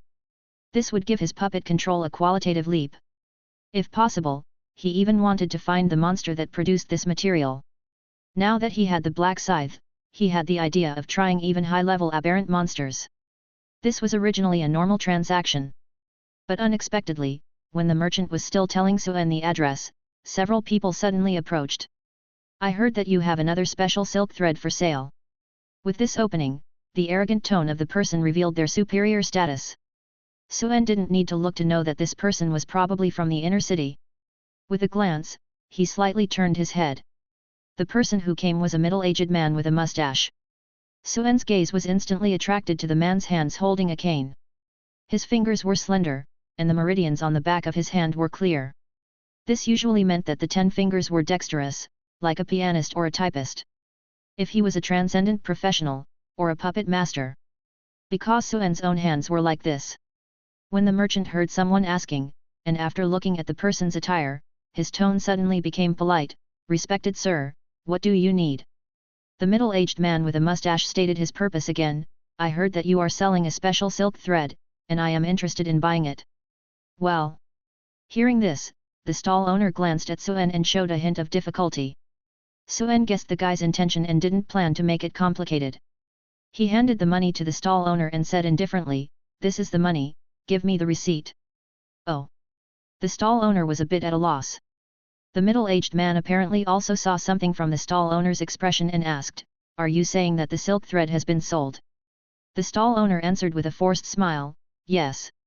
I just sold it to this gentleman." The mustached man glanced at Suen's adventurer attire and didn't bother to look again. It seemed that he felt that his identity would be demeaned by talking to a commoner. At this moment, the young man who looked like an apprentice beside him noticed the situation and stopped Suen, who was about to leave. "Sir, please wait." Suen paused for a moment when he heard the polite tone, The young man said, "The silk thread you just bought is very important to us. Can you please give it up?" "Sorry, I have no intention of selling the materials." Suen decisively refused. Before he even spoke, he had guessed the other party's intention. However, he would definitely not sell this hair. Because it was not just a few materials, it was also related to whether he could control the hateful undead normally.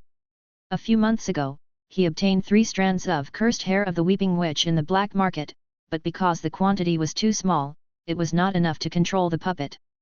They had been left unused. Now, with these more than 10 strands, it was enough for him to control a puppet within a small range. When he entered the city before, he felt that the hateful undead was too eye-catching, and if he used steel wire to control it, it would be easily noticed. Now with these hair, it perfectly solved this problem. He didn't even need to hide the existence of the hateful undead like before.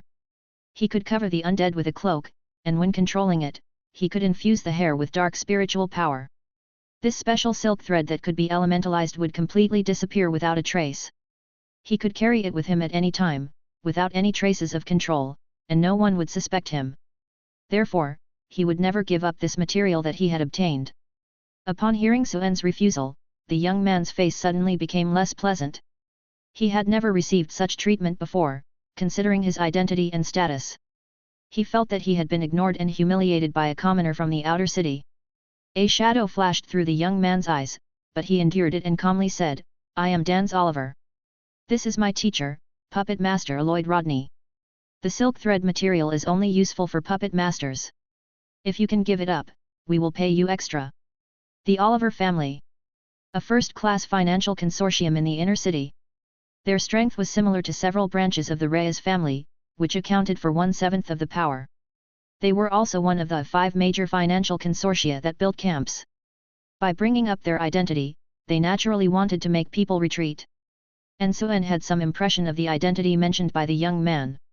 Lloyd Rodney, the famous magician and a veteran second-tier professional, was one of the few puppet master instructors in the entire Old Ling Dun. But what about people from the inner city? Others might still have to consider it, but what did it have to do with him, a wanted criminal? The reason why Suen responded was because the other party had been polite enough before. But now, he could see the arrogance of these guys, clearly trying to overpower him. "Sorry, I really have no intention of selling the materials." He didn't say anything more and turned around and left directly. Watching Suen show no respect, the young man named Dan's face turned red in an instant. But the man had already left, not giving him a chance to retaliate. Dans could only turn his head and glare at the stall owner, angrily asking, "How much did he pay?" The stall owner swallowed nervously under his gaze. 100,000. Dans angrily said, "We'll give you 1,000,000, sell the silk thread to me." This.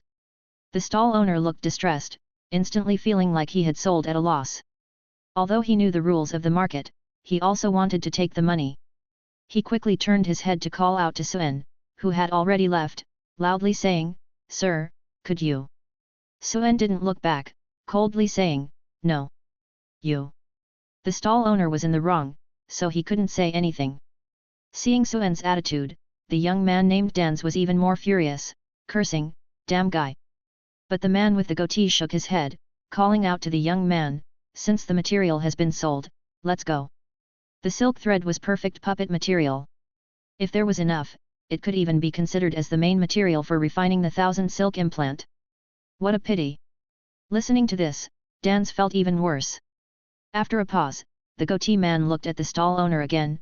"By the way, where did you get the silk thread material? We'll also buy the information." The group retraced their steps. As they walked, the young man's anger didn't subside, but instead surged. He said to the middle-aged man beside him, "Teacher, I think that guy just now might not recognize the accursed hair of the weeping witch. After all, it's not very useful for ordinary professionals. I was probably too reckless, revealing its origin. He heard that I'm from the Oliver family and deliberately wanted to raise the price." After a pause, he felt like he had grasped something and suddenly realized, "I'll go find him now. I can definitely buy it if I raise the price. That silk thread, even if it costs 1,000,000, it's worth it." No, he should be very clear about the effect of that hair. The goatee man shook his head. Suen didn't give his disciple face, nor did he give him, the teacher, face. A cold glint flashed in his eyes. "Since you've revealed your family, he's not afraid of offending people and refuses to give up the material. He must be a puppet master. Hee. There are only a few inheritances of puppet masters in Old Ling Dun.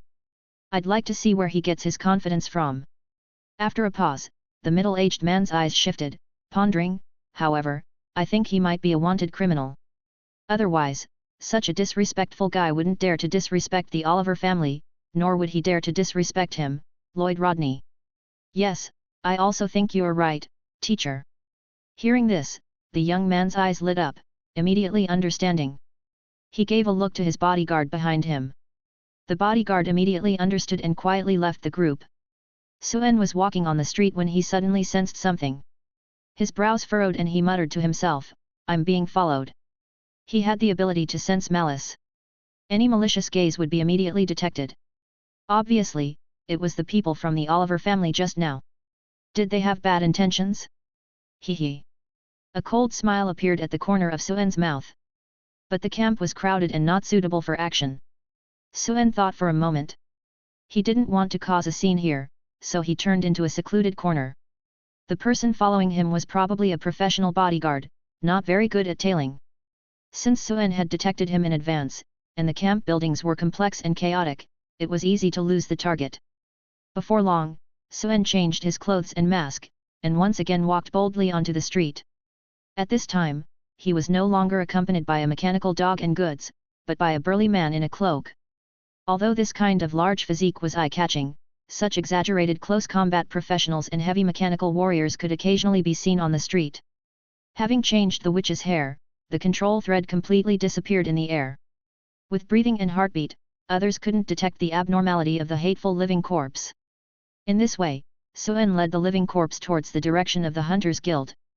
If there was a place where he could find out about psychic secret techniques and advanced spatial ability materials, it must be the Hunters Guild. There, they had the most complete information about the ruins, as well as the hunter teams that had mastered the information. Chapter 138, Mr. Johnny is very strong. The Hunters Guild is the liveliest place in the Dong camp.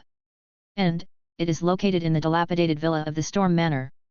Suen, the controller, hated the undead and walked up the hill, arriving at the garden of the manor in no time. The surroundings were familiar, and he remembered that it was under the crooked neck tree where he killed Bald Ivan. Now, it was an anti-aircraft gun and machine gun position. The villa hall had turned into a hunting hall, crowded with all kinds of hunters carrying guns and swords. In the center of the hall, there was a huge bright screen, displaying various mission information densely. Recruitment, intelligence purchase, and the sale of various advanced materials and cursed items. The hunters stopped in front of the big screen, searching for the information they needed. Recruitment: Iron Boots Hunter Group is recruiting 30 members for the hunting group, Doctors Preferred, led by second-tier professionals, exploring the A-level cursed space in the West City tomorrow. Recruitment: Exploration mission of CA-level cursed space outside the East City, led by high-ranking professionals from the Oliver family, unlimited number of people, daily salary of 20,000 Lesuo, additional combat allowance. Intelligence purchase: in need of second-tier Thunder Elemental Warlock-related advanced materials/information, payment of 300,000 to 5 million Lesuo depending on the value of the information, go to the notary office. Item consignment: advanced materials for second-tier Assassin Dark Magic Dagger, appraisal can awaken stealth ability, price negotiable. Suen had good eyesight and didn't squeeze into the crowd. He glanced at the words on the screen and saw someone else seeking second-tier materials. That was also his purpose for coming here. The Dawn ruins were vast, and he couldn't possibly find the information he wanted on his own. Without delay, he went directly to the guild, paid the money, and posted a looping message. Intelligence purchase: shocking, 5 million. In need of second-tier awakened spatial ability-related materials/information, payment of 2 to 5 million Lesuo depending on the value of the information, go to the notary office. Can also join the group for exploration, a first-tier veteran, a skilled firearms master, won't hold back. This eye-catching method was something he learned from various disreputable self-media in his previous life, known as clickbait. No matter what the situation, start with something shocking. With this offer of 5 million, he instantly stood out from the dense information.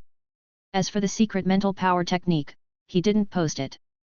Mr. Black said it was classified as forbidden knowledge by the Black Tower.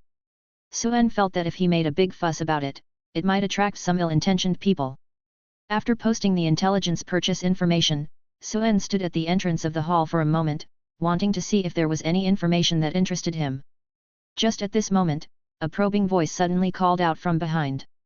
"Mr. Johnny, is that you?" Suen turned his head and saw a young face staring at him with wide eyes. Who else could it be if not Tommy? However, what surprised Suen even more was that he was actually recognized. Just now, in order to shake off the person who was following him, he even changed his appearance. How did Tommy recognize him? Suen smiled and didn't deny it. Curious, he asked, how did you recognize me? Tommy looked at Suen and immediately smiled with joy on his young face, saying excitedly, I didn't recognize you. But I had a feeling that it should be Mr. Johnny. A feeling? Suen was even more surprised to hear this. He vaguely felt that Tommy seemed to have some special talent, so he asked, is it some kind of special ability that you awakened? Tommy nodded, then shook his head, sounding uncertain, I don't know either. He frowned and thought for a moment, saying, when I was almost bitten to death by the distorted monster during the escort, my head was buzzing with fear. Fortunately, Mr. Johnny saved me. And then, I found that I seemed to have some special abilities. Just now, I felt that your figure was very familiar, so I called out your name. I see. Listening to his description, Suen could basically confirm that Tommy had awakened some kind of special talent. However, when he thought back, he couldn't find any corresponding talent. This kind of inexplicable feeling ability seemed a bit rare, like some kind of visual talent. But because talents couldn't be seen, they could only be inferred through some manifestations. And, before fully awakening, it was even uncertain what it was. For example, even if your talent is B002 Red Demon, when you first awaken your talent, it may only manifest as increased strength, easily confused with D082 Strongman.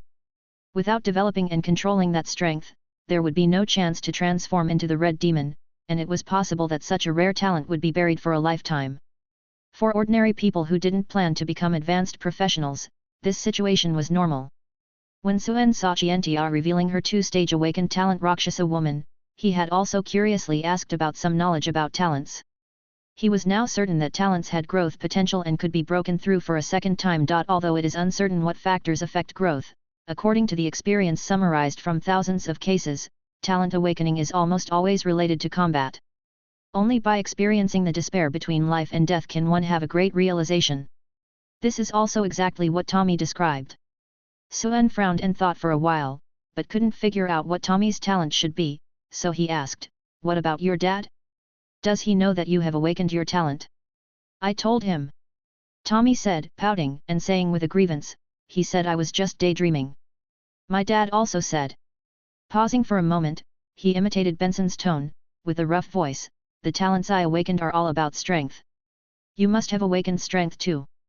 Being strong enough to lift and resist is the most practical ability. Don't daydream. Hee. Suen listened and couldn't help but laugh. This statement really matched Benson's careless personality. For ordinary people, great strength is indeed one of the most tangible abilities. Those fancy and rare abilities are like winning the lottery, they belong to others. He asked again, what about your dad? Tommy pointed to the crowded hall and said, he met an acquaintance and went to take a mission. Oh. Just as the two were talking, Benson appeared out of nowhere. Seeing his son talking to a stranger, a cautious expression appeared on his bearded face. But Tommy greeted him excitedly, Dad, I met Mr. Johnny. Benson glanced at Suen and felt surprised, Johnny, brother. He was puzzled. They hadn't seen each other for long, why did he change clothes? Suen nodded, yes, Captain Benson. Why are you still wearing a gas mask in the city? I almost didn't recognize you. Benson muttered, but didn't think much of it. There were quite a few hunters dressed like this. Recognizing Suen, he seemed to remember something and suddenly became excited, Brother, are you interested in a hunting mission? It's a hunting mission in the Red Brick Tower district of East City. I have an old acquaintance who leads a team there. He is a second tier and very powerful. The reward is good and the danger level is low. There are often joint exploration situations in hunting, especially when encountering large dangerous relics. Usually, it would be teams of familiar acquaintances. East City. Suen became interested when he heard this. The reward and everything else were secondary. He recognized the name Red Brick Tower District and it sounded familiar. Just thinking about it, isn't that the place where the vendor mentioned finding the accursed hair of the Weeping Witch? Seeing Suen's interest, Benson asked again, Brother, I guess you haven't found a team yet, right? How about joining our drunkard team? We can take care of each other. Suen knew that this uncle probably thought he still owed him a favor from the previous escort, so he planned to continue taking care of him. He was planning to go to that area anyway, and having a team would provide more security, so he agreed. Okay. Benson smiled when Suen agreed and said, let's go, I'll register for you. I'll also introduce you to my friend. At this moment, he also noticed the cloak giant standing quietly not far away from Suen and curiously asked, who is that? Suen casually said, that's a partner I used to know. I just happened to meet him at the camp. If it's convenient, let's register together. Seeing the size of the abhorrent undead, Benson naturally guessed that it had formidable strength and thought it made sense to have a sniper as a partner. He laughed, haha, of course it's convenient. All the major teams are recruiting people to explore relics. They are afraid of not having enough people, not too many. After speaking, Suen followed Benson and left the hall, turning into a room next to the banquet hall. Suen looked at the brightly lit corridor, his gaze gradually deepening. Back then, he had encountered a bloody banquet here. While walking, Benson continued to introduce, let me tell you, the reward for this mission is very good. Even if there is no gain, you can earn 5,000 lis per day. The key is that the people are reliable. My friend is an experienced veteran hunter who has cooperated many times. He definitely won't have any problems. And, we have a cooperative contract, we are independent of each other, and we don't have to obey their orders. We have the right to choose when faced with danger. 5,000 lis even without any gains? Suen found it familiar as he listened. Just as he was about to figure it out, he saw Benson leading him into a room with a sign that read Oliver Family Hunting Team. He muttered to himself, can't be that coincidental. The Oliver family, wasn't that the family of the young man who wanted to forcefully buy his hair when he was selling the hair? And there was also a magician named Lloyd Rodney. As soon as he thought of the destination, Suen instantly understood. It seemed that they had also bought the information from that vendor and planned to send a hunting team to investigate. Thinking back to the previous tracking, Suen's eyes narrowed slightly, what a coincidence. Upon entering the room, Benson began to boast, this is my brother Johnny, a very skilled sniper, an experienced veteran wasteland hunter. That's his friend, a very formidable hand-to-hand combat expert, a sniper observer. Then he introduced Suen to the registrar, who seemed to be a professional, this is my old friend Rolly, the famous captain of the Battle Blade Squad. Rolly looked at Suen and the hateful living corpse, saying, take out your ID for registration. Suen took out Johnny's wasteland hunting certificate, and the living corpse made up an excuse about losing a document to get by. The other party was obviously in a hurry to recruit people, and since it was a recommendation from an acquaintance, they didn't make a fuss. Before long, the contract was signed.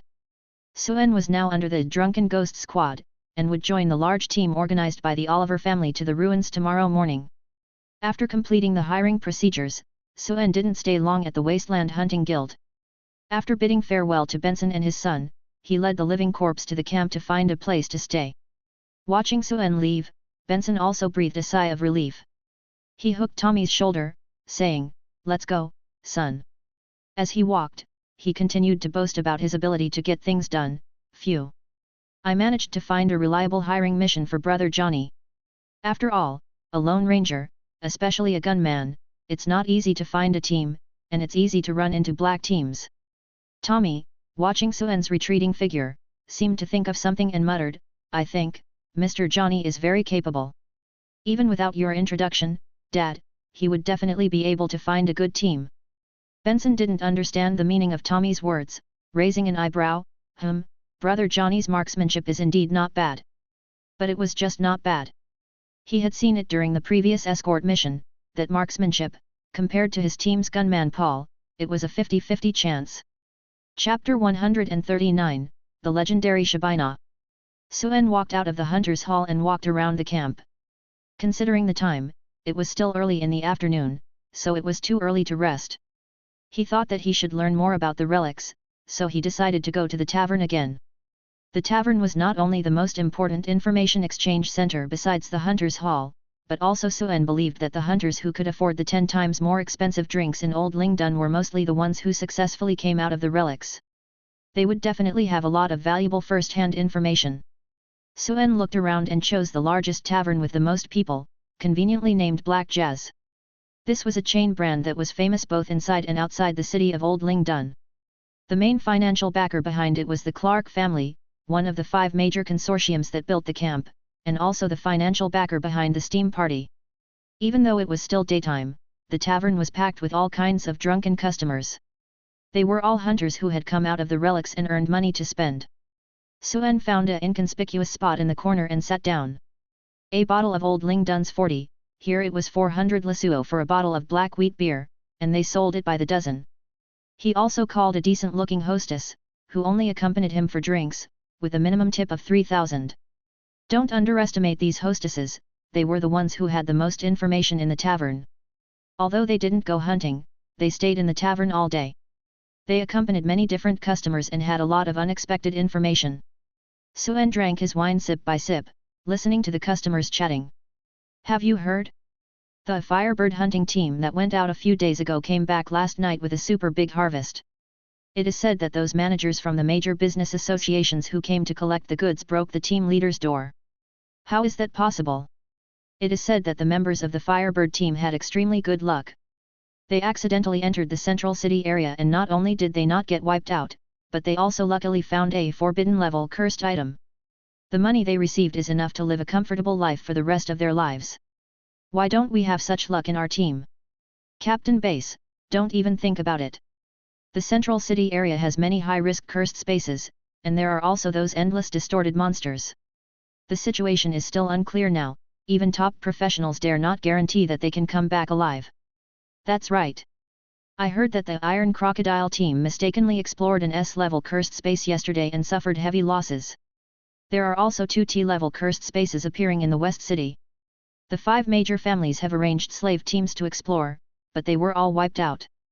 But the estimated profits are also amazing. It is probably only a matter of time before high-level professionals are sent to explore. Suen drank his wine while being a quiet listener. Now, hunting in the Dawn City ruins is almost always either a sudden fortune or a complete wipeout. If you can open up a new area and come out alive, the profits are almost always good. Suen also heard a lot of useful information from these customers. Which areas are more dangerous, how many T-level and S-level cursed spaces there are. Where there are top-level distorted monsters. Where the hunting teams went and never came back, the nightmare areas. Listening to these fragmented pieces of information, Suen automatically pieced together a map in his mind, and he also had a general impression of the entire outer ring of the Dawn ruins. Suen sat in the tavern for a few hours and had heard enough information. Just as he was about to leave and find a place to rest and prepare for tomorrow's hunting, his gaze suddenly turned towards the stairs on the second floor. The second floor of the tavern was the VIP area, not just anyone could go up there. It was specifically for entertaining the people from the inner city. The iron staircase made a clanging sound as a few people walked down. The tavern instantly became quiet, and the sound of footsteps on the stairs was particularly clear. A pair of slender legs stepped on a pair of high heels, followed by a white silk long skirt that split open to the root of the legs. From this angle, the beautiful legs were fully displayed. After a few more steps down the stairs, a head of fiery red wavy hair and a graceful figure came into view. And then, that enchanting and beautiful face came into sight. As soon as this woman in the white fox fur long dress appeared, the noisy tavern seemed to have been paused, and suddenly fell silent. The group of men held their wine glasses in their hands and froze, their gazes burning. Her fair skin was radiant, giving the illusion that she had a built-in high-definition beauty filter. Looking at her, everything around her seemed to fade. Especially the slight arc of her mouth, which brought out all kinds of charm between her eyebrows. Clearly, she was a gangster's wife, but her every move revealed the elegance and luxury of an upper-class socialite. This woman's temperament was alluring and extraordinary. So, you're here too, Suen. Squinted at the woman. He naturally recognized this woman, who had a notorious reputation in the outer city's underworld, as Shabina, the wife of the Steam Party's leader, Butcher Banner. She was the woman who had left a deep impression on him since the first day he crossed over. Tisk tisk. I have to say, those peaches are indeed quite big. Suen glanced at her and muttered to himself. Her chest was a towering, proud and imposing sight, exuding a heavy sense of oppression. He was also curious about what kind of woman she was in the eyes of others in the tavern, to be so infatuated. He let go of some normal emotions and looked at his attribute panel, where the word slight fascination instantly appeared. It wasn't really a negative status. It was purely being attracted by appearance.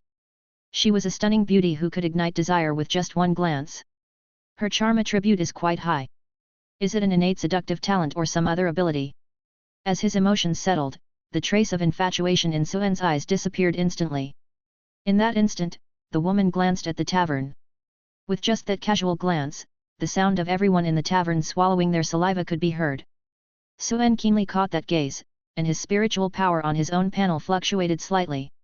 He once again had a different view of this woman and thought to himself, it seems that this woman is not just a character who relies on her beauty to climb up the ranks, as the legends say. After leaving the tavern, the woman was accompanied by a slightly excited young man. Suen recognized him as another acquaintance, the young master of the Oliver family he had encountered in the market before, Dans Oliver.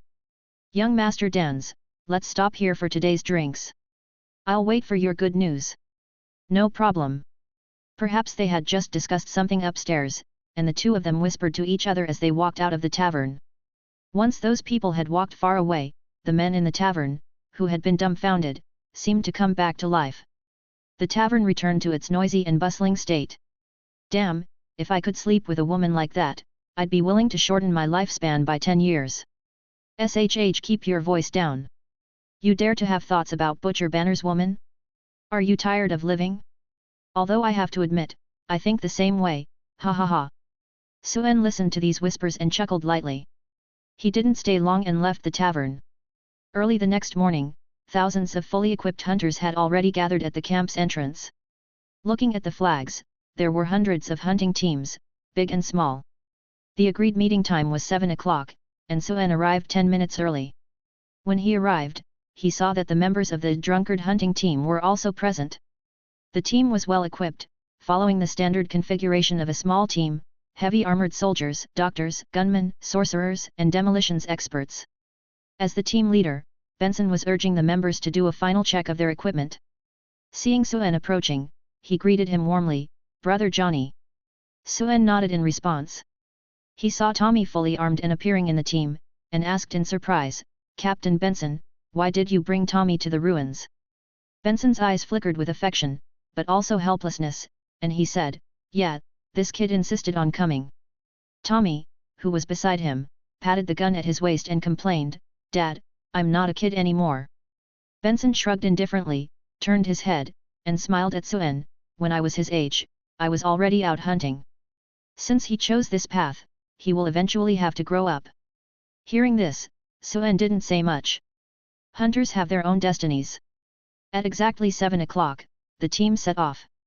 The Oliver family's hunting team had organized more than 10 small hunting teams to act together, with over 100 people in total. They had a second-tier professional leading the way, the captain of the Warblade team, Bloom. The Oliver family, as a major conglomerate, had the most accurate information and maps of the ruins. They had already planned their route in advance. To avoid danger while crossing the city, the team would follow the outskirts of the city in a circle and then enter through the ruins of the eastern city wall, heading directly to explore the Red Brick Tower district. Suen knew that Dans Oliver, the young master, was eager to find the hair strand, which coincided with his own goal, making things easier. The outermost area of the Dawn City ruins had already been cleared, and there was no danger along the way. The hunters were progressing smoothly, with a relaxed atmosphere and occasional chatting. The undead controlled by Suen followed behind the drunkard team like they were being transported, appearing somewhat isolated. However, Tommy had been sticking by his side, pestering him for advice on gunmanship and machinery. With over 100 people, there was always something new to talk about during their chats. While chatting with Tommy, Suen also listened to the gossip of other hunters. Unexpectedly, he heard something about himself.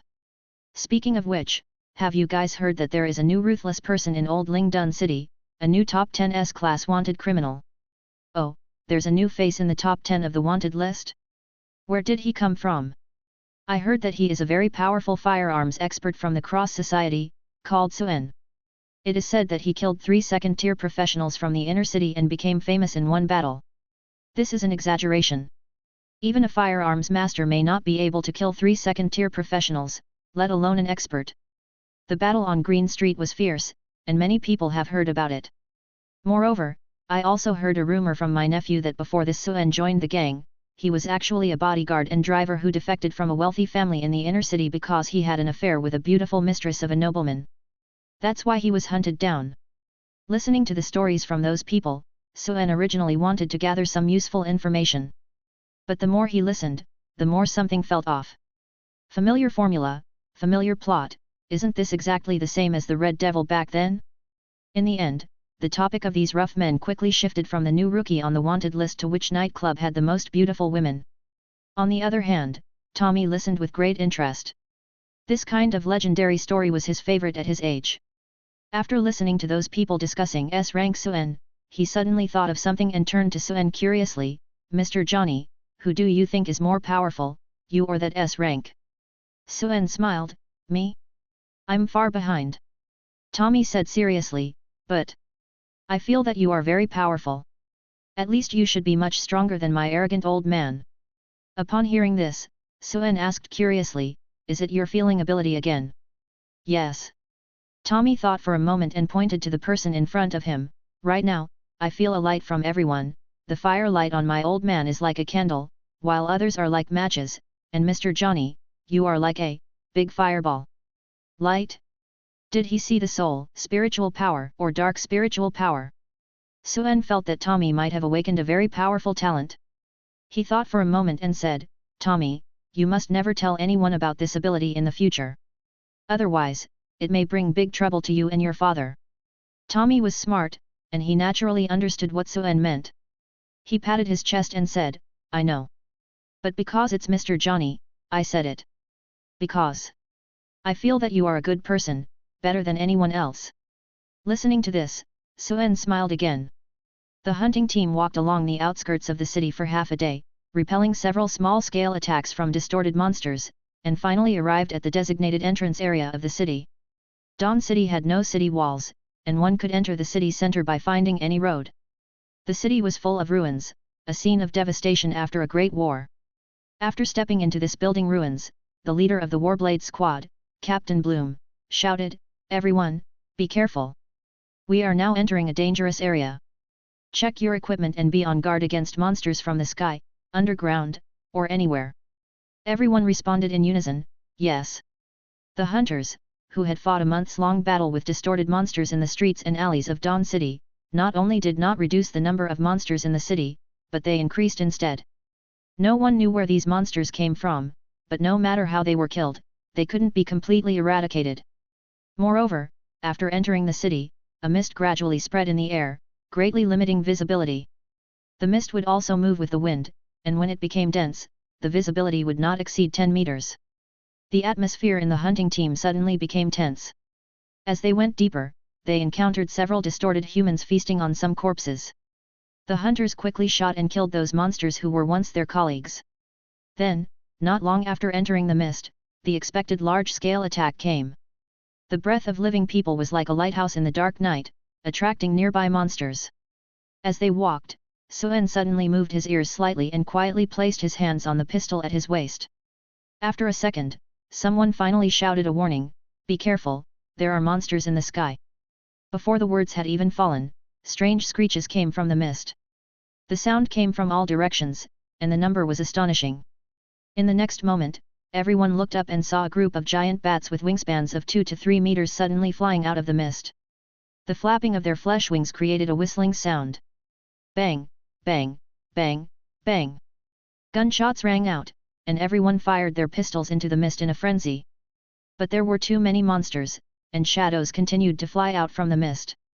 The situation suddenly became critical. Benson and his scavenger team were mostly experienced veterans.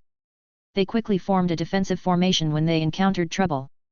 Because Tommy was in the team, everyone gathered around him as the core, and Suen also benefited from this.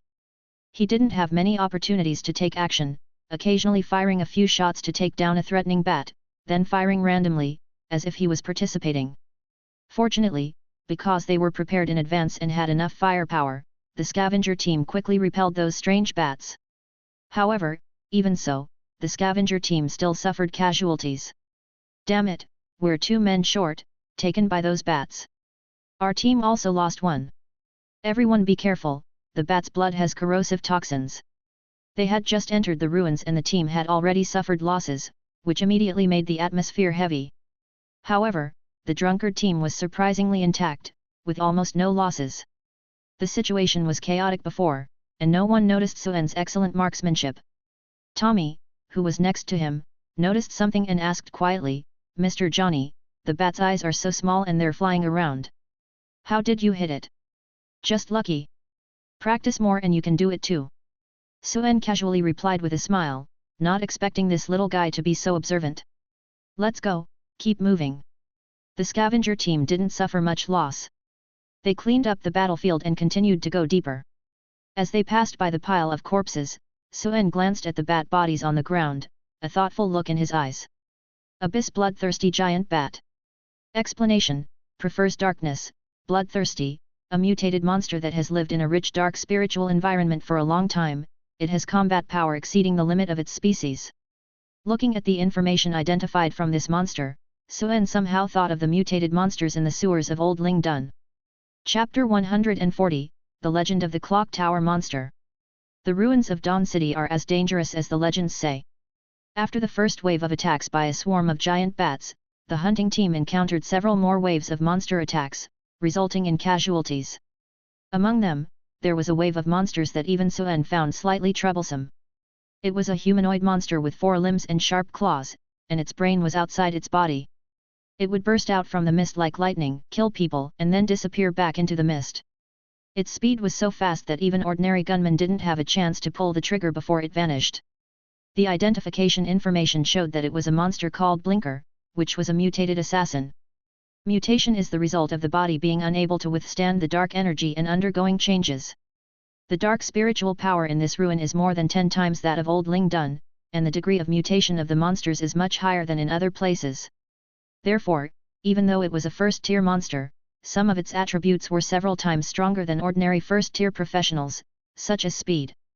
Fortunately, there was a second-tier professional in the team. After several deaths, the leader of the Warblade squad, Bloom, personally chased into the mist and killed the monster, finally resolving the crisis. However, the good news was that the monsters in the ruins were very strong, and the chance of producing cursed materials was extremely high. Even the Drunkard squad, which followed behind the main force, also obtained a lot of materials. Moreover, for Suen, the extremely high concentration of dark spiritual power in this ruin made his breathing stronger. The journey that should have taken 3 or 4 hours ended up taking half a day. In the afternoon, they finally arrived at the Red Brick Tower district marked on the map. The buildings in Dawn City were a mix of various styles. This was a cross street, with a dilapidated red brick tower on the east side that looked like an ancient bell tower. It had a pointed top, flying buttresses, and some broken stained glass, clearly Gothic in style. The monastery where the witch's hair was found was on the west side, also in ruins, but with a round Romanesque dome. The main building was white, but the main hall and corridors had collapsed on a large scale. Suen used the Eye of Omniscience to take a look, and it showed a dilapidated monastery. There were no special prompts. From the known information, there must be a wailing witch hunting humans nearby. Someone had found a corpse in this area before, and they had taken the hair from the corpse while still alive. This indicated that the witch might be a wandering monster or a curse space triggered by special conditions. Suen didn't dare to be careless and didn't approach the monastery. Then he looked down at his hand, made an awkward finger gesture, looked around, and then lowered his head to repeat the gesture twice. His furrowed brows relaxed, confirming something in his heart, and he muttered, "Not a dream." He hadn't forgotten that the ability the Wailing Witch was good at was killing people in dreams. And even if Suen wanted to approach the monastery, he couldn't. Because the second-tier leader of the Warblade squad had already started sending teams to investigate the situation inside the monastery. They were a hunting team sponsored by the Oliver family, and their purpose was to find clues about the Wailing Witch for Dance Jr. The dilapidated monastery had become a key target for exploration. But Suen thought it was fine. Having someone else scout ahead for him would at least help him figure out what kind of existence the witch was. Upon reaching the vicinity of the designated destination, each hunting team began their search tasks. As a member of the joint hunting contract team, the Drunkard squad was free to act upon arrival at the destination. Benson greeted his team members and also called out to Suen, "Let's go, Johnny, let's search those buildings over there." They couldn't go to the monastery, but there were still many buildings around. Although other hunters had already been here, no one could guarantee that the treasures had been completely looted. Hunting was similar to gold panning, it required enough patience and luck to find gold in the gravel pile. And because this city was suddenly destroyed, the ruins preserved many everyday items from the residents of the city 1,000 years ago. Perhaps there were undiscovered cellars, jewelry boxes in collapsed rubble, and hidden stashes underground. As long as they searched patiently, they would always find something. With that, Benson led his team members to unload their backpacks and tents, and they began their treasure hunt with light equipment. The fog density on the streets was very low now, allowing them to see far without encountering any monsters. Everyone dispersed and relied on their experience to search for treasures. Tommy was excited to be hunting in such a dangerous place for the first time. But instead of following Benson, he turned to Suen and asked, "Mr. Johnny, can I go with you?" Suen was curious, "Why?" Tommy's eyes flickered with intelligence, "Because I feel safer with you." Suen smiled. This kid was quite clever. "Sure, come with me." Hearing his agreement, Tommy smiled happily and shouted to Benson, who had already crossed the street, "Dad, I'm going with Mr. Johnny." Benson didn't mind and waved his hand, "All right." Suen was not very interested in hunting for treasures in the wilderness. He didn't need money at the moment, so he didn't put much effort into it. Moreover, because he knew that the crying witch often appeared nearby, his gaze was always focused on these ruins, trying to see if there was anything wrong. Before long, the hunting team made a discovery. Suddenly, a hearty laughter rang out. "Ha ha ha! I found a treasure chest!" The one who spoke was Bernard, a mage in Benson's team who was skilled in treasure hunting magic. That rare supportive magic had no combat power, but it was perfect for finding buried metals. It was like a personal metal detector that could be used while walking. Benson also laughed and said, "Not bad. A small box of ancient silver coins could probably be sold for 100 or 80,000. Starting off on a good note, the members of the drunkards group became even more excited. Suen and Tommy also found a building to explore and went inside. This street had already been looted by previous hunters. If they wanted to find treasures, they had to dig deep into the ruins or search in more hidden places. If they didn't know the special magic of treasure hunting, it would require a lot of effort. Suen was already a lazy person, and with Tommy, a novice, the two amateur-level hunters wandered aimlessly in the ruins. He didn't have any hope of finding any treasures, but he discovered that Tommy's treasure hunting ability was surprisingly good. The two of them arrived at a pile of collapsed rocks, and Tommy seemed to sense something. He suddenly stopped and pointed to the ground, saying, "Mr. Johnny, I feel like there's something beneath you." Suen asked, "What is it?" Tommy furrowed his brows, as if he was trying hard to sense something, and said, "I don't know, I just have a feeling." "All right, let's dig and see." Listening to this description, Suen became even more curious about what kind of talent this guy had awakened. A prophet? But it didn't seem like it. Thinking that there was nothing to lose, the two of them started digging. With the assistance of their mechanical arms, they dug very quickly. When they threw away the broken bricks and stones, they actually found an alchemy staff embedded with a blue gemstone. There should have been a corpse next to the staff, but time had already decayed it into a puddle of yellow-brown stains. Tommy excitedly shouted, "Wow! Mr. Johnny, we really found a treasure." Suen appraised it, and although the runic effects of the staff had dissipated due to the passage of time, the material alone was valuable. He said, "The gemstone embedded in this staff is a shattered star gem. With such a large piece, its auction price would not be less than 800,000. When Tommy heard the price, his eyes lit up, "Wow, we found 800,000 just like that." Suen also found it unbelievable, yes. At this moment, he suddenly noticed something and swiftly drew his gun, pulling the trigger towards a black figure crawling on the ceiling behind him. Bang! The sound of a gunshot rang out. A monster fell to the ground. Tommy hadn't reacted yet and watched as a distorted lizard that had been crawling on the ceiling fell from above.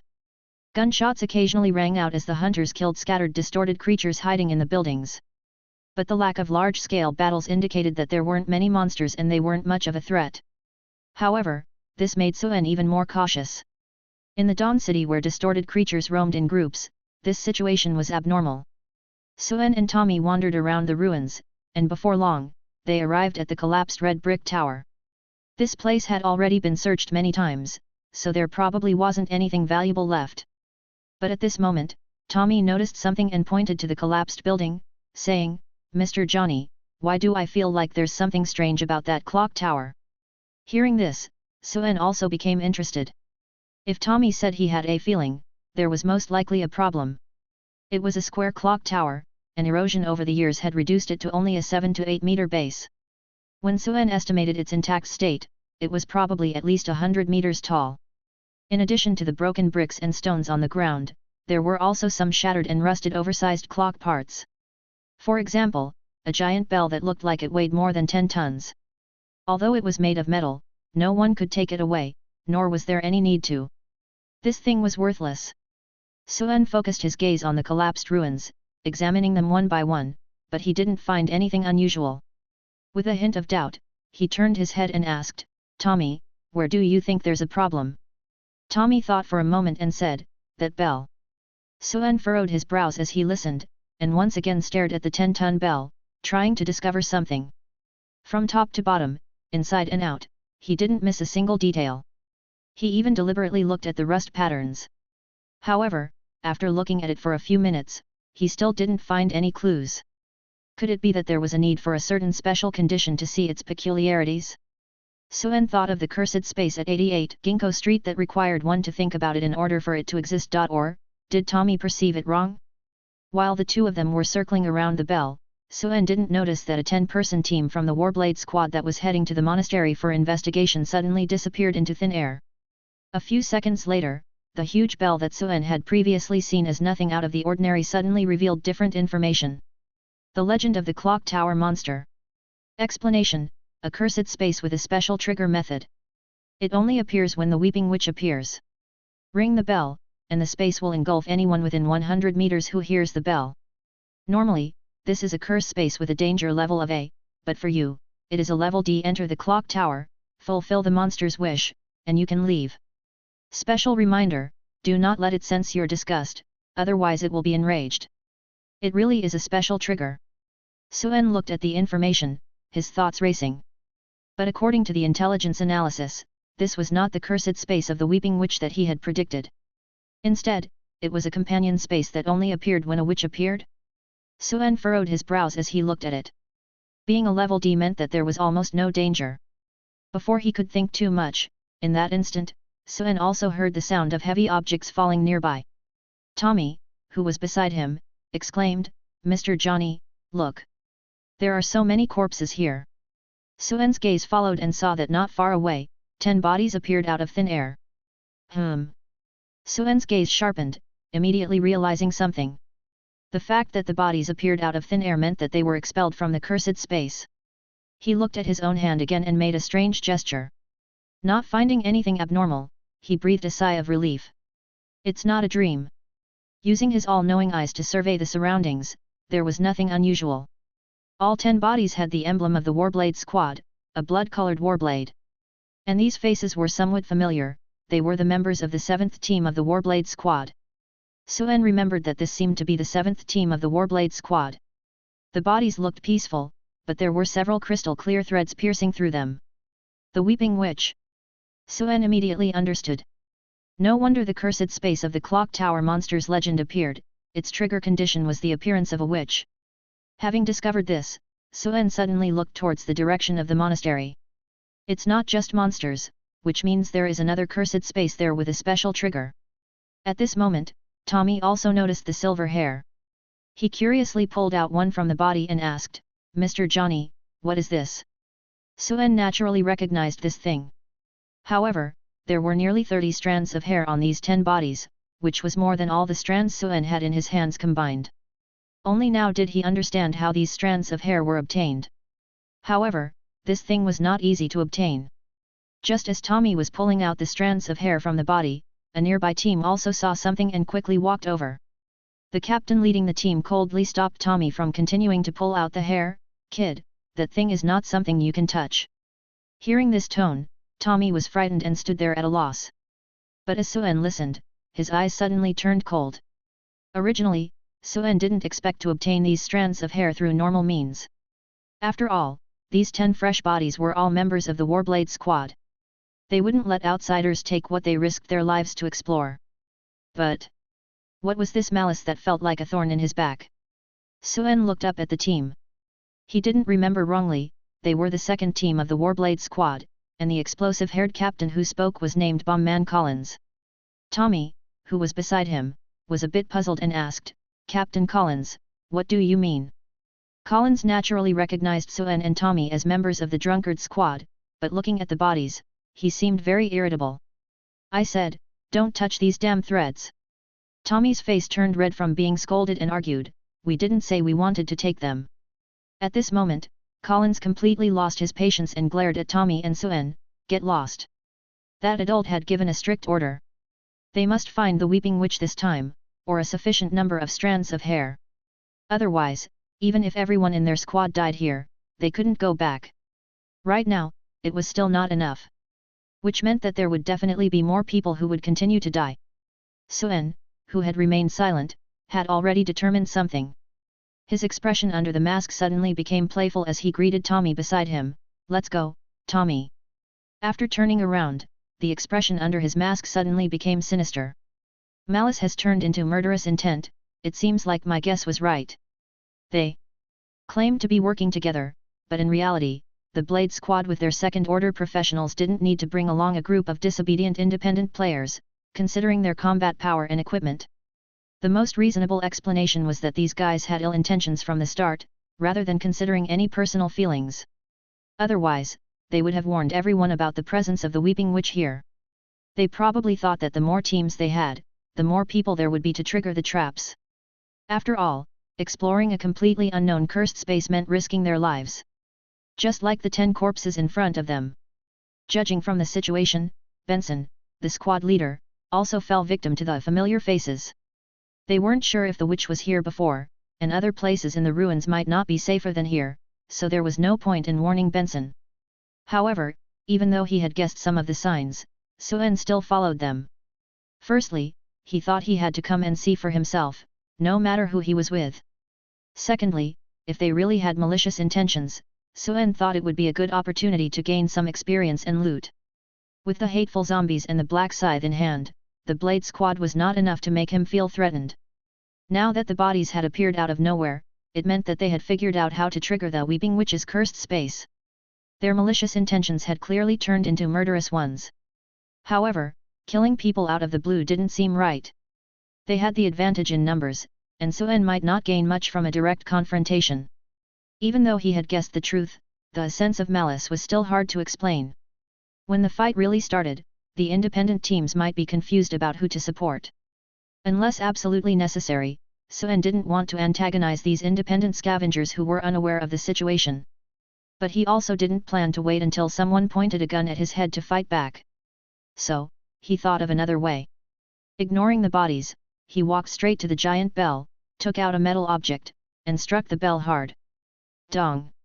If it wasn't convenient to kill here, then he would change the location. Moreover, Suen thought he might have caught some important clues about the Weeping Witch, and he had to check out this cursed space first.